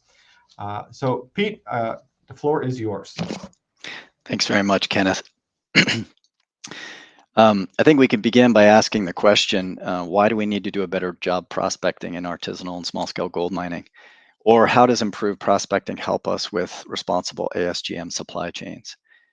I would say rarely in discussions of ASGM do we focus on the underlying geology of the deposits themselves. However, knowledge of the geologic host rock and the processes of deposit formation can go a long way towards providing governments, communities, and miners with better information about how to plan, how to find, how to mine, and also how to remediate ASGM sites. But first, let's talk about some of the geologic challenges that we face in ASM. One of the primary issues is that the location, type, the extent, and the grade or the quality of the deposits in an ASGM context is frequently unknown or only very poorly understood. And our current understanding of many of these deposits that are being exploited today is based largely on initial exploration efforts that were done in the 1960s and 70s. Does that actually matter? I suggest that it does, because many of the deposits that small-scale miners are working would not have even been deemed economical or classified a deposit by mineral economists. And ASGM miners have discovered new deposits all over the world that have been previously entirely unknown. Additionally, large portions of Africa, Asia, South America are covered by deep soil or sediment weathering profiles, regolith or saprolite is what we would describe these as well as duricrusts, lateritic or bauxitic crusts, or the weathering products of those, which are called glacis surfaces, which conceal the underlying bedrock and the corresponding mineral signatures that we're interested in. The weathering and transport of these materials over geologic timescales may also lead to seemingly anomalous deposits with no known source zone. So much of this same terrain has a tropical or subtropical climate, which is obscured by clouds and rain, and correspondingly, temperate and tropical zones are covered by thick vegetation, concealing that underlying geology. The image on this first slide illustrates this very well. This is an image from Guinea in West Africa, but is probably very similar to places in South America or Asia. And you can see that the nearly persistent cloud cover in the background, as well as dense tropical forest vegetation in an area of artisanal mining, which is pictured in the foreground. So consequently, many of these areas where ASGM occurs would be regarded as data-sparse terrains. As a result of decades of exploration done irregularly by foreign-owned interests with a large-scale mining focus and using various methods of inquiry. And rarely is that data, was it collected uniformly. And also very rarely is there even public access to this information that does exist. So exploration companies, frequently government agencies, hold this data as proprietary. They may charge fees for it or simply withhold it for competitive advantage. Many technologies like Google Earth, OpenStreetMap, and public access to Landsat and Sentinel satellite image archives have greatly improved our access to some of the basic mapping and imagery resources required. Yet there still remain critical gaps in the scientific information required for mineral deposit assessments. And all of these challenges that I've mentioned leave a strange patchwork of information that require a great deal of effort and expertise to stitch together into some level of understanding of the natural resources. And remote sensing techniques can help to fill these gaps. Next slide, please. Broadly, we may speak of two types of just general deposits, the primary and secondary. Primary deposits are those that are formed in the bedrock itself, whereas secondary mineral deposits are where the processes of weathering, erosion, and deposition of the original rock materials have concentrated valuable minerals somewhere else. Prospecting for all of these different types of deposits can be addressed with remote sensing tools and techniques, a few of which I'm going to illustrate here and discuss today. But in general, I would categorize these into three main types of techniques. The first is the geologic, lithologic, or mineral mapping techniques. The second are the structural geomorphic mapping techniques. And the third that I'll briefly touch on are geobotanical mapping techniques. So first, remote sensing data can help to identify and locate the occurrence of lithologic suitable conditions. And lithology is really what the rock is composed of, using multispectral or hyperspectral remote sensing techniques. These multispectral hyperspectral sensors like Sentinel, Landsat, and Aster, they're able to see across different wavelengths of the electromagnetic spectrum and can be used to highlight features that are not visible with the naked eye. Sensors suitable for these types of analysis, such as Landsat, Sentinel, and Aster, these data are publicly available and free, but they do require hardware, computer hardware, software, and expertise to process to the level of mineralogical maps used in exploration studies.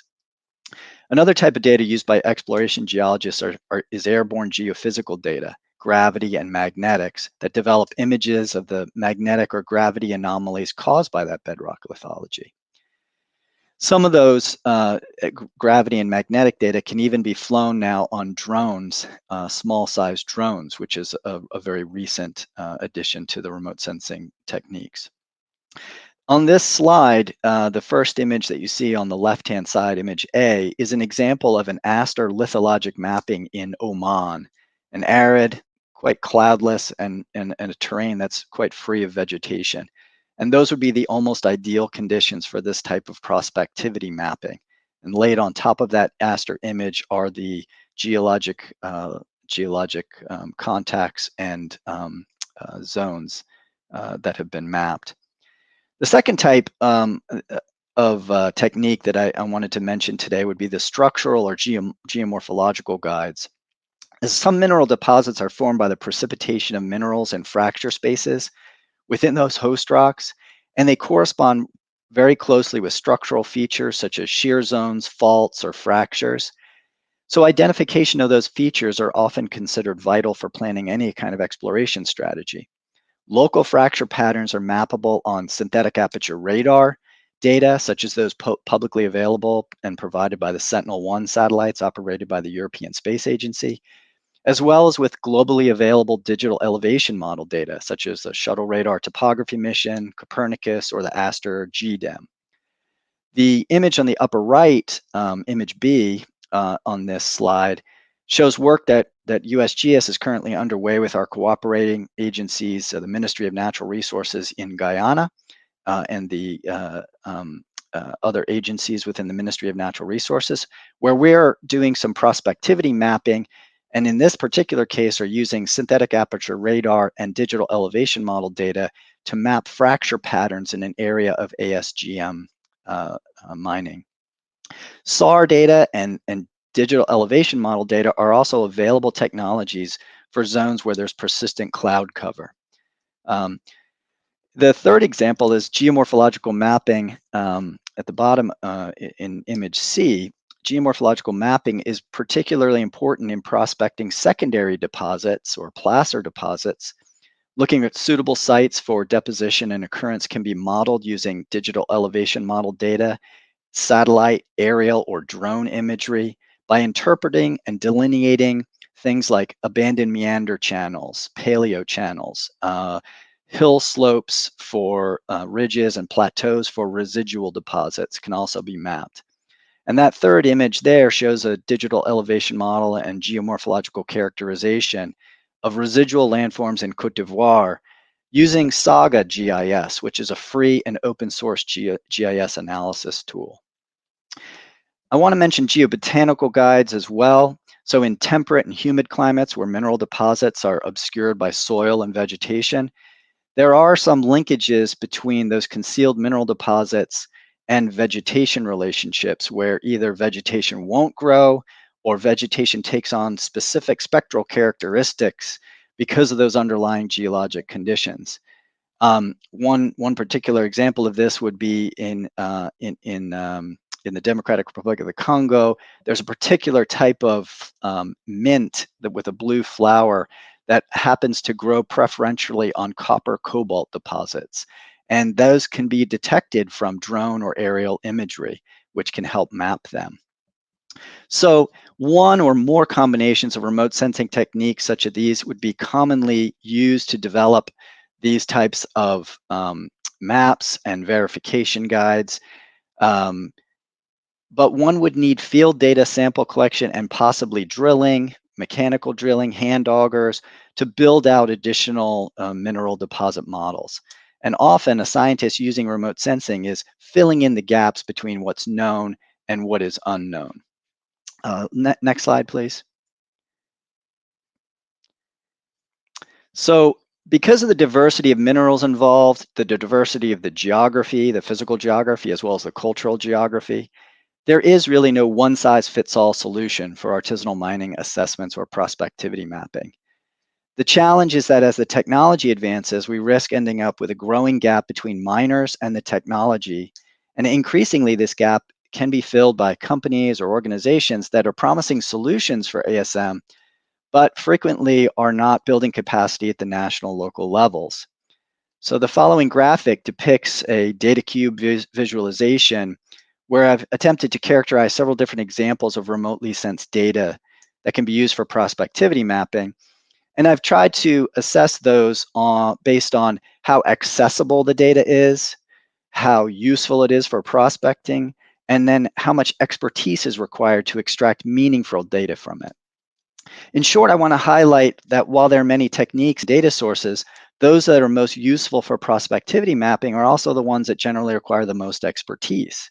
Things like ASTER, hyperspectral, synthetic aperture radar, or airborne geophysics. We could also discuss artificial intelligence or machine learning image processing techniques in this context, and maybe separate some of the myth from the facts. So, how to ensure that responsible sourcing doesn't exclude miners or simply promote LSM, large-scale mining, at the expense of ASM because of the implementation or maybe even the requirement of using these types of new technology? And how do we make available prospectivity mapping products and tools for artisanal miners without violating national sovereignty and land title or land tenure, while also protecting the information from those who might use it in a way that would harm the environment or violate laws or disenfranchise ASM?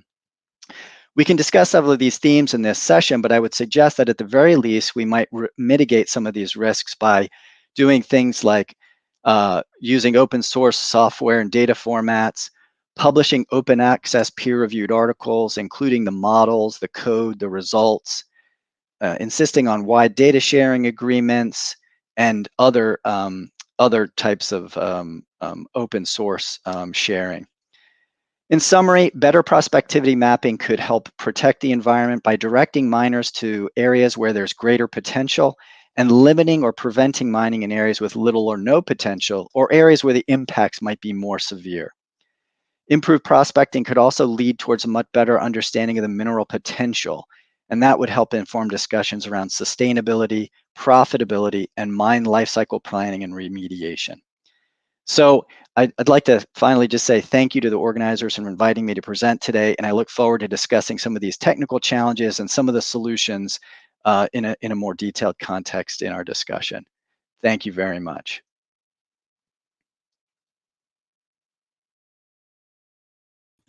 Thank you very much, Pete, for that great presentation. And yes, certainly, I look forward as well to some discussion about that in the Q&A session, and especially starting to think more about how these technologies can get into the hands of miners and mining groups in ways that that avoids any negative unintended consequences. So I'm going to now introduce our second speaker.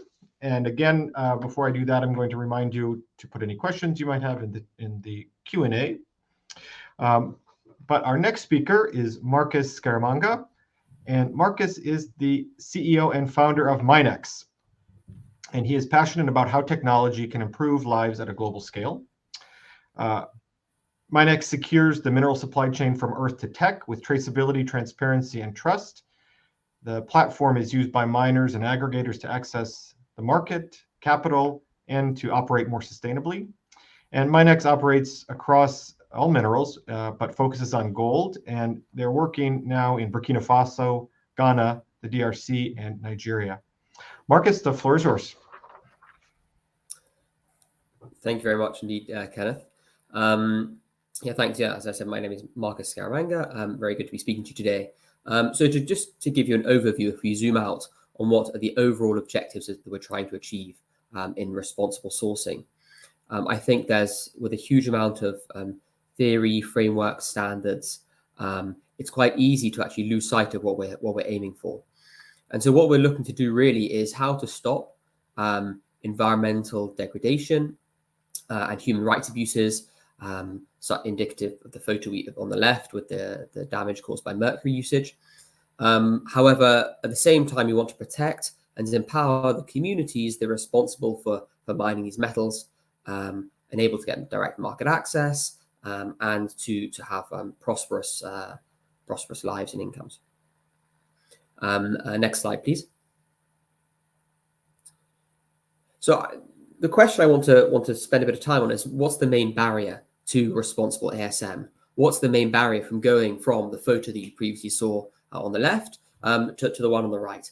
And the key challenge here is how to build accountability within mineral supply chains. The supply chain where you have all of the minerals coming from rainforests where they've used mercury, that's damaged the environment, there isn't accountability in those supply chains. Okay, there's no transparency, there's no traceability, and there's very little trust between the suppliers and the buyers, and people aren't asking the right questions about where those minerals come from. The key that's got to be achieved here is, how do we enable accountability to flow at scale over all of the different minerals along those supply chains? And that's really the challenge that we're looking to tackle here.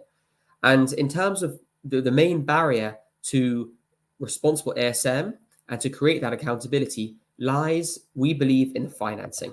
It's very simple. The financing behind ASM and in particular gold. If you look at gold, and which is responsible, well over half of all artisanal and small scale miners work to mine gold. The main challenge is you're fighting, there's an illegal market.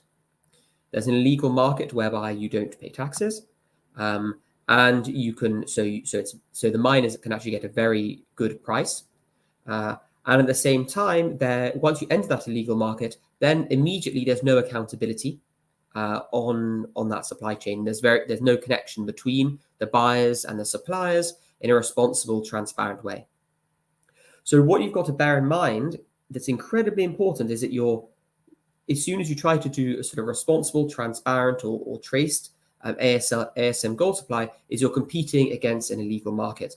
And the illegal market already has massive benefits against the legal market because they don't pay taxes. And if these taxes are 2 or 3%, then that's a very large chunk of money which you have to make up for. So if we can go to the next slide, please.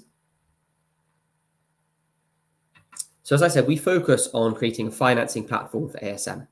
And so we focus on how can artisanal and small-scale miners, mine sites, cooperatives, and aggregators get access to a formal source of capital, and we can use that capital as a tool to create traceability, transparency, and trust. And if you speak to many miners on the ground, one of the key barriers they have, along with sort of expertise and perhaps a market, is really capital.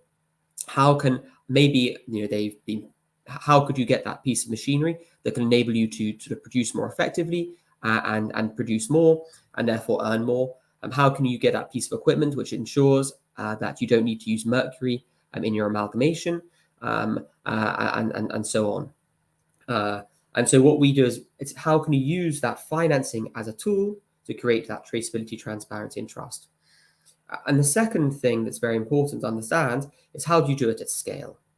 Because if you look at many initiatives, they do not currently act at scale throughout the world. If you look at the sort of the current volume of traced responsible gold that's been entering the market, it is very, very small. There's some great initiatives such as sort of Fairmind, but I think Fairmind operate on around 10 mine sites, so which is fantastic. But there are probably in it almost 1 million small-scale gold mine sites around the world.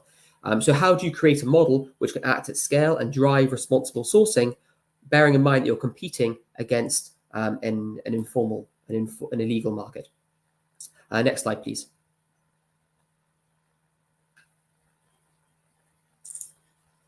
Thank you. So what do we do? So we create, as I said, this. We look to secure the mineral supply chain and create a formal financing platform for ASM. So we try to make the model incredibly simple, because simple means that it's something that can scale. So the first thing we do is we have a commercial relationship with the supplier. So we would either look to buy from them, or we would look to finance them.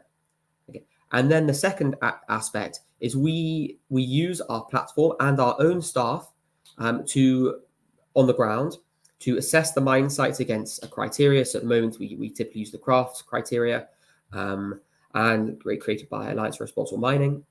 We assess those mine sites against that benchmark, and then that data, along with the minerals, can then travel through the supply chain. And we also, that once we have that data, we can then enable further financing aligned with kind of ESG measures, whether that be pre-financing of equipment, pre-financing of the minerals themselves, in order to help create this drive for responsible sourcing. And really, this comes back to, how do you create a model within gold that is competitive with a route where you can smuggle the gold out. And there are two things here. One is obviously trying to cut off some of lessen that gap. So, for example, working with governments to reduce the taxation, to make it, because I think governments can get a very small slice of a large pie. That's much better than getting nothing of a large pie. So I think that's really important for governments to understand. And then the second way is really trying to use technology to reduce the traceability due diligence costs that occur at the mine site. Because if having your field assessors to do all these assessments is going to cost you 3% or more of the mineral value, then you're not going to be competitive against the illegal market, even if you're getting revenue from the financing of these sites. So that's the second thing, and that's really where we use technology. And technology, and where we use it and where we think it can be transformative, is creating a very cost-effective traceability and due diligence scheme that can be used by responsible traders, financiers. This could be used by a bank. It could be used by who want to finance the sector. It could be used by a government. It could be used by a trader themselves to conduct that due diligence, that traceability, and manage responsible sourcing in a very low-cost way. Next slide, please. So just to give you an understanding of the technology that we use. So as mentioned by Kenneth in the introduction, we use blockchain technology as part of what we do, which enables us to essentially aggregate data from different sources. For example, this could be data from the local aggregator. This could be data from the government. This could be data from the digital payment, the mobile money company, and aggregate that within the platform to have these different sources of trusted data, which can be written directly onto the blockchain. And yeah, so just to give you an overview of some of the key numbers, we processed in excess of $2 million of transactions across around 1,000 miners across those countries. And then there are a few different modules of the platform. One of them really focuses on the legal and compliance aspect. This is the KYC. So this looks at registering all of the aggregators, the suppliers, the mine sites, and then also registering the negociants. For example, this is the middlemen, the local traders who transport the minerals and the money to and from the mine site, and then obviously managing the traceability of the minerals throughout. And by using technologies like digital payments, whereby you can have a digital record of that transaction, all of a sudden you're reducing the traceability cost, because if you just trace the transactions, you have a much better picture than if you're spending a huge amount of money to have someone permanently based on the site in terms of monitoring. And that's incredibly important when you're looking to compete with an illegal market. And then obviously the second one sort of tied into what speaker before me mentioned, was how do we look at sort of satellite imaging, site monitoring, and also miner registration training to really create an impact on the miners that we work with, and then create innovative financial products around that, creating a new asset class essentially tied to financing artisanal and small scale miners. And once you have 1 or 2 transactions built up, then that miner who has their individual profile on the platform can then get access to, they have a credit check, they have a credit score, and then they can get access to finance themselves. Thanks. And next slide, please. So I went over this a bit before. I mean, we work closely with a number of partners, one of which is Solidaridad, based in Ghana, who many of you will know. And then we also have a host of sort of local partners around in the countries we operate in: Burkina Faso, Nigeria, Ghana, and DRC. And it's really I think those local partners who deserve all of the credit for making this model happen. It's these local partners who are already engaging in a lot of these activities themselves, and they really see, they're the sort of pioneers who see that if they can act sort of responsibly or legally, by exporting legally, by getting access to sort of formal pools of capital, then they can really get ahead of some of their competitors who are doing it sort of the old school way. And just some of the photos we have there are some of our partners who are already actively involved in sort of tree planting campaigns, rainwater capture, etc. Thanks. And next slide, please. Yeah, just finally to sort of end on a bit about the team. So yeah, this is us there. We're spread around quite a lot on different around the continent. So we've got Jamael, who's in Burkina Faso. We've got Max, who's currently in Burkina Faso at the moment. Eric's based in DRC. Sylvie's in Rwanda. Emmanuel's currently based in Paris. And we just had a new member of the team join today, Dominique, based in Rwanda. So yeah, thanks very much, and I look forward to the Q&A afterwards.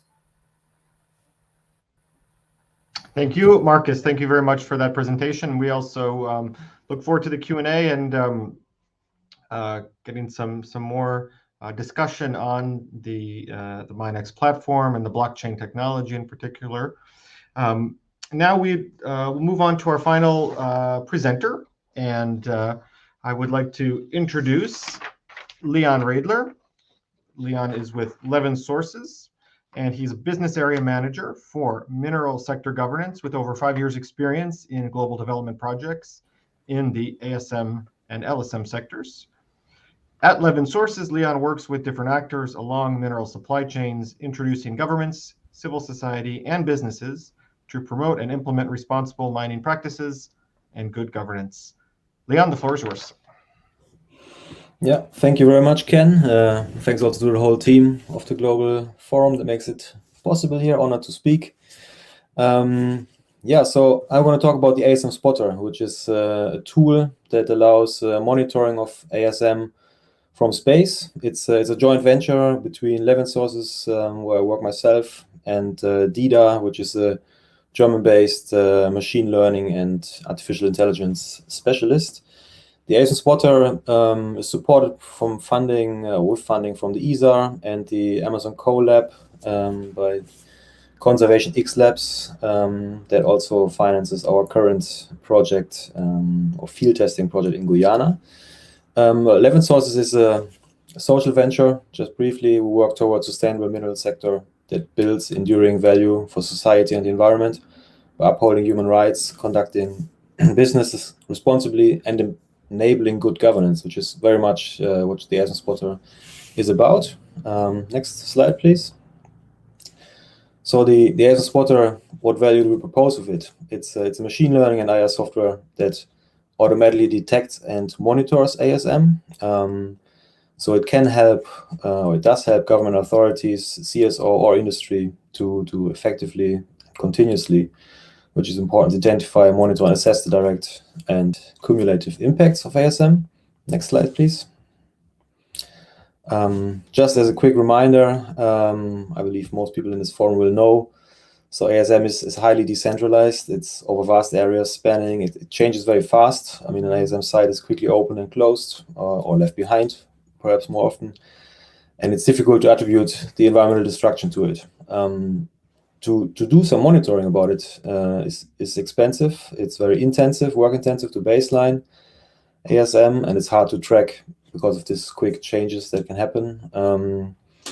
And there is still little understanding of scale of it, actually, and of the drivers. What does ASM influence? So next slide, please. So what does the ASM Spotter solution then will offer? It's a bird's eye view. It's on ASM, and the monitoring can happen nearly live. So whenever there is a new satellite image available, the ASM Spotter can detect on this basis the ASM activity or activity changes. We're using public available satellite data, so that makes it quite cost effective. It can be integrated in GIS, geoinformation systems, which allows to put all the layers that you would have on your system, like land management information, permit areas or forestry concessions, protected areas like indigenous lands. So there can be immediately warnings installed if any ASM is happening in these areas. It can be combined, or it should be more so combined with on-the-ground monitoring. It can steer that very well in terms of giving alerts where activity has happened, but also where perhaps already identified ASM is inactive, where you can just save your time and money to inspect it. The ASM Spotter does identify the ASM changes over time, so it does give an early alert mechanism to warn of rapid growth, or if any big indicators are coming in, you see it immediately. Like mechanization can immediately increase the speed where ASM is spanning, so that can be monitored of the ASM Spotter. And also very important, the retroactive application. So from the moment onwards that there is a satellite image, you can apply the ASM Spotter looking back a couple of years to see how the sector actually evolved over time. Next slide, please. As such, then the solution, or the ASM Spotter, is of course an important contribution to the SDGs. I mean, ASM provides livelihood for millions of people in over 80 countries of the world. So there's a big socioeconomic potential. Though, as we all know, I think ASM impacts on human rights, the environment, or social impacts can be very negative. It's a very informal sector, so as I mentioned before, it's very difficult to actually get a grasp of what's going on. But nevertheless, it's part of the economy, and the efficient monitoring that the ASM Spotter supports allows for effective governance and engagement with the ASM sector, which is important because we don't want it. I mean, we have policies that users would sign, that it's not a policing tool, but it enables the responsible engagement with the ASM sector. Next slide, please. So how does the ASM Spotter is built? I mean, we're speaking about two components and various packages that we can offer. The components are, on the one side, technology, and on the other side, the advisory toolkit that helps clients or users to interpret the data and leverage it and basically engage with the ASM responsibly. So there are two packages. One is the standard, the licensing agreement that includes this safeguard and some basic training. You get the license. For license fees, you get to use our data, and then very tailor-made to the demand or the request of clients, we can provide advisory modules that help clients to analyze and understand the ASM spotter data, to take action on it, really depending on the context, because in every country that ASM is happening, it's very different. So next slide, please. Looking at the application, how it looks, we have a demonstrator on the right side. See, unfortunately, it's a GIF movie, but it's not running. In 3 countries, you can look at it. Currently, we are working in Guyana together with the Guyana Geology and Mine Commission, which is part of the Ministry for Natural Resources. And we integrate the ASM spotter. We field test it. How can it be integrated properly into the monitoring and inspection process? Next slide, please. A little bit of a closer look into that. On the right side, you see an image where ASM spotter is integrated, or layers are streamed into QGIS, a geoinformation system, which is freely available. And in yellow, you can see ASM sites in 2021 as a baseline, and in red, the extension from September 21 to January this year. So the mining officers, on the basis of this, can very nicely plan their field trips and inspections, because which increases the efficiency, because they would ideally go every 6 weeks to every mining spot. But once there are some that are not active anymore, which you can see, I don't know if the slide is a bit switched here. During the inspections, 25 to 50% of spots are often found inactive. So it's kind of a waste of money, one can say, and time to go to these spots that are inactive. But with the help of the ASM spotter, they can really steer their missions on the ground and be way more efficient. Next slide, please. So the current status of the tool, we have a functioning front end, which allows users to define an area of interest. We also recently included radar detection that allows much more detailed change alerts or activity detection. We're integrating, as you just have seen, the ASM spotter into geoinformation systems, and we do support on-the-ground monitoring and mission planning.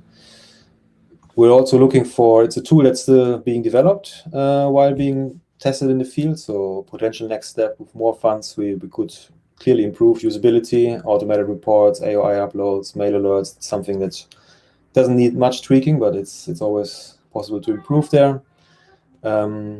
Additional post-processing, which can feed in these automated reports. And we're trying to combine radar and optical detection to get the optimum result for our clients. Next slide, please. The partnership, as I mentioned at the beginning, is between the machine learning specialists from Berlin, that's DIDA, and Levin Sources on the other side. So our part, Levin Sources, is really how to use the ASM spotter data, how to inform the inspections, how to interpret the baselines, the drivers that make ASM or increase the ASM activities. Next slide, please. Yeah, thank you. So that was all I wanted to tell you about the ASM spotter. I'm looking forward to questions and to the discussion. Thanks. Thank you very much, Leon. Yes, I'm looking forward to the discussion too, and we'll start that now. We already have a few questions from the audience, and I'll start it off. I'll try to make sure that we can kind of distribute the questions around so that everyone can get some. And actually, first have a question for Leon, since you just finished. I just wondered if you could talk a little bit more about ASM spotters, about some of the technical details. Of course, nothing proprietary, but what is unique, I suppose, about ASM spotter in terms of detecting ASM from satellite imageries? Are you using image classification? Are you using AI and machine learning? And sort of what's the innovative part that you're bringing with this product? Yeah, thanks for the question. And well, I will answer it as far as I can, because our specialists from DIDA are not here, unfortunately. But we do use indeed machine learning and artificial intelligence. So we do train basically an algorithm with labeling context-specific on a small scale, basically maybe 10 by 10 kilometers, the ASM we see, and the machine learns by that. And we then get results as a first round, you can say, where we also then would label things that are falsely detected. And so the algorithm is getting better and better also with every project we have. No? We mostly currently trained for Latin America, for Amazonas area, certainly forested areas. We also did test runs in the DRC, which are also giving a result of over 80% of correctly detected ASM. And this is something that is increasing and getting better with every run that we do. Okay. That's great. Thanks. I'll now go to an audience question. And we have a question from Kevin Telmer. This is a question for Marcus, actually. Producing a queryable database, blockchain or otherwise, is powerful for companies serving clients everywhere. Is Minex different from numerous other tracking and information collecting systems? Marcus, you want to take that one? Yeah, sure. Thanks, Kevin, for the question. Yes, I think the way that we've built Minex is really from the ground up, from the field up. I think that's mainly what sets us apart in how our technology is being built. And we've also built that technology to enable a business model, a sort of a formal financing business model as well. So I think we haven't built the technology just to focus on the mineral traceability. That's one aspect of the product that we've built. We've built the product a lot around the financing and how to create formal financial products for miners. This is looking at sort of the history of production, the sort of credit scoring features, the pre-financing tools, things like that. So we really focus a lot on the technology to enable the sort of financial products for ASM, not just on the track and trace, although that's a component of what we do. Thanks, Marcus. And if I can just follow up on that, on the blockchain for track and trace, could you just maybe explain a little bit about how that works for, I guess, for the folks in the audience who might not be familiar with why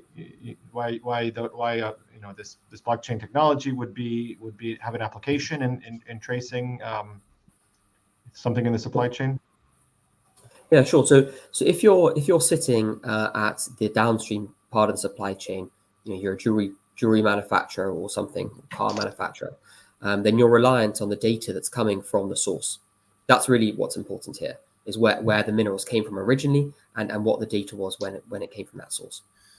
So if you use any ordinary technology, then when you pass that data through a platform, then that could be changed by anyone along the chain. Whereas the benefit of blockchain technology is essentially that you take that data from the source, you're putting it into a digital safe, and then you're essentially giving the person downstream the key. So they know that data that's been entered at the source, and then you have to just focus on making sure you can get trusted data to be entered at source from like the digital payment providers, some from on-site assessments, triangulated from different providers as well. And then you can give that data directly to the person downstream. That's really the benefit, is that creating that digital safe and just being able to give one person the key at the end. Okay, and I mean, you mentioned data entered at the source. I guess that's critical. Otherwise, no matter how secure or transparent your tracing system is, if that data entered at the source is not accurate, that it's sort of meaningless. So, I mean, I suppose this isn't just a question for Minex, but any entity that's wanting to track a supply chain, would need to think about this problem. Do you have any insights, I guess, from your work on how to ensure, this data entered at the source is accurate? Yeah. Blockchain notwithstanding. Yeah, I mean, maybe there are two ways of doing it. So the old way of doing it was to have someone visit the mine sites every couple of months or less frequently. They would fill out a report, and then they would come back every few months, and that's your single point of truth. The new way of doing it, and what we focus on, is on gathering as much data from different sources as possible. So, for example, one is digital payment readings. If you're paying the miners or the negotiants with digital payment, then you have that digital payment record of X dollars went from this account to this person in exchange for this mineral, and that's incredibly powerful because you can that can be audited. That's a verifiable digital piece of information that's come from a server, and then you can combine that with the field audits as before, and you can combine that with a community system. Whereby you can have, we have an SMS number, so people can SMS in, you just using a normal feature phone, they can SMS to the platform, any issues in terms of challenges at the mine site or whistleblowing mechanism. So it's really about crowdsourcing a lot of the data from around those mine sites in those markets, and relying on many sources of data which you can triangulate and process and use algorithms to do that, as opposed to having one single trusted person who is fallible, who just goes to conduct that assessment. Okay, I see. Yeah, thanks for the answer. We'll go to Pete, who's been waiting patiently here with a question from the audience. Our audience member Olusola Oliani says that it's a very important presentation, especially for mineral exploration and new discoveries. But how can these digital technologies be localized in a way that the ASM miners can apply them? I think even Pete, you even said that you maybe could talk to elaborate on this on a little bit more during the discussion. So this is the chance, really. I think probably many of us have the same thought. These are, as you said, sometimes inaccessible technologies. What are some of the ways that they can be accessible to miners and applicable to ASM miners? Sure. Thanks very much for the question. And I think there have been a couple of questions that are very similar to this. Yes, it's sort of the holy grail of how to do this work. Obviously, there's a tremendous technical hurdles in applying remote sensing technology for mineralogical prospecting and other things. Artificial intelligence, machine learning would certainly fall into the same category as being highly technical. I think one approach is an approach that USGS as a U.S. government agency, our primary responsibility is to work in a government-to-government capacity. So frequently we directly engage with the Ministry of Mines or the Geological Survey of a partner nation, and those are typically the organizations that do have the geologists, geophysicists, and those who have been trained in remote sensing. And so ensuring that we can pass the technology at that level, the national level, let's say. But then also, build a bridge between those national government agencies and artisanal miners, artisanal mining associations, or if it's small-scale miners or small-scale mining associations.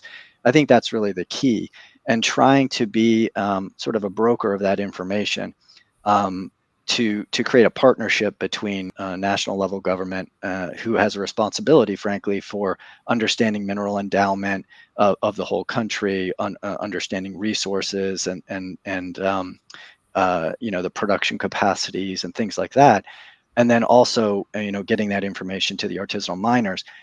That does require, I think, really thinking about how either maps or information are designed to be able to be used in an artisanal mining context.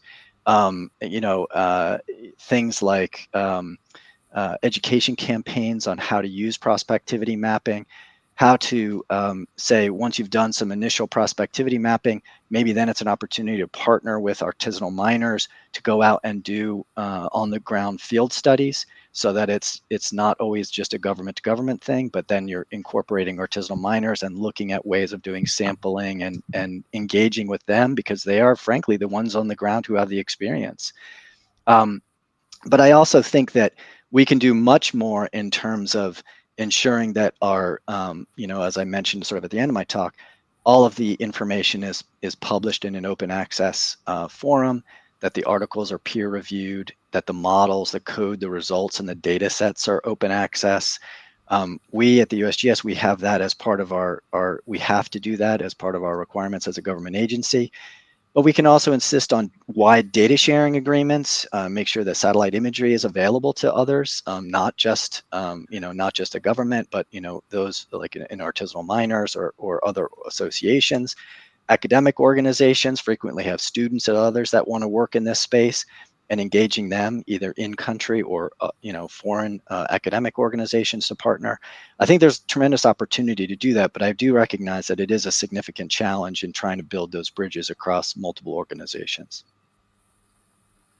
Thanks, Pete. Yeah, and I was going to ask about the academic context too, because this is one area where I think having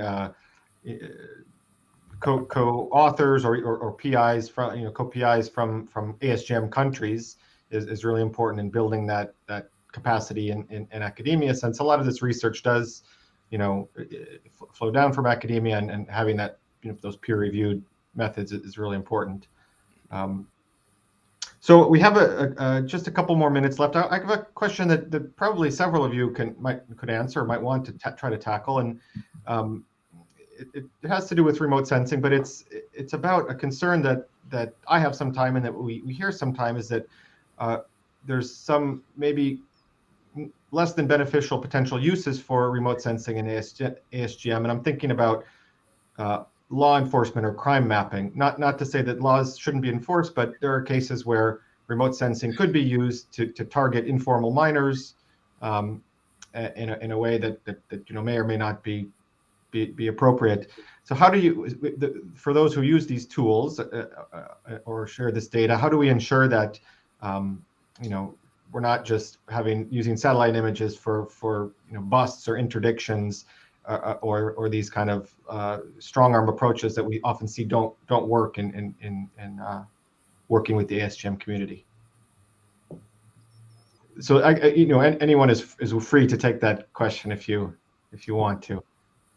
I'm happy to start. Yeah, Leon, what do you think? So from the beginning, our goal was to avoid the use on such occasion, as you mentioned, that it's a policing tool or to bust the ASM miners with it. And we're using basically safeguards in terms of when you're a client, you sign that you don't use it for that. And we accompany the use of the ASM spotter. It's not like something you buy and then you're only on your own. If we would recognize such behavior, we would simply block your access to say that. So it's a legal thing that we want to exclude that way. I mean, I'm aware that it still bears some risks, of course, for that. But on the other hand, of course, the satellite images that we use are freely available, and everyone can, if they know there is a area that is prone to that, you have one person looking at it, and you can use it anyway. In that sense, let's say. So. Okay, so you as a service provider, you choose not to provide your services for those particular uses. I see. That's correct.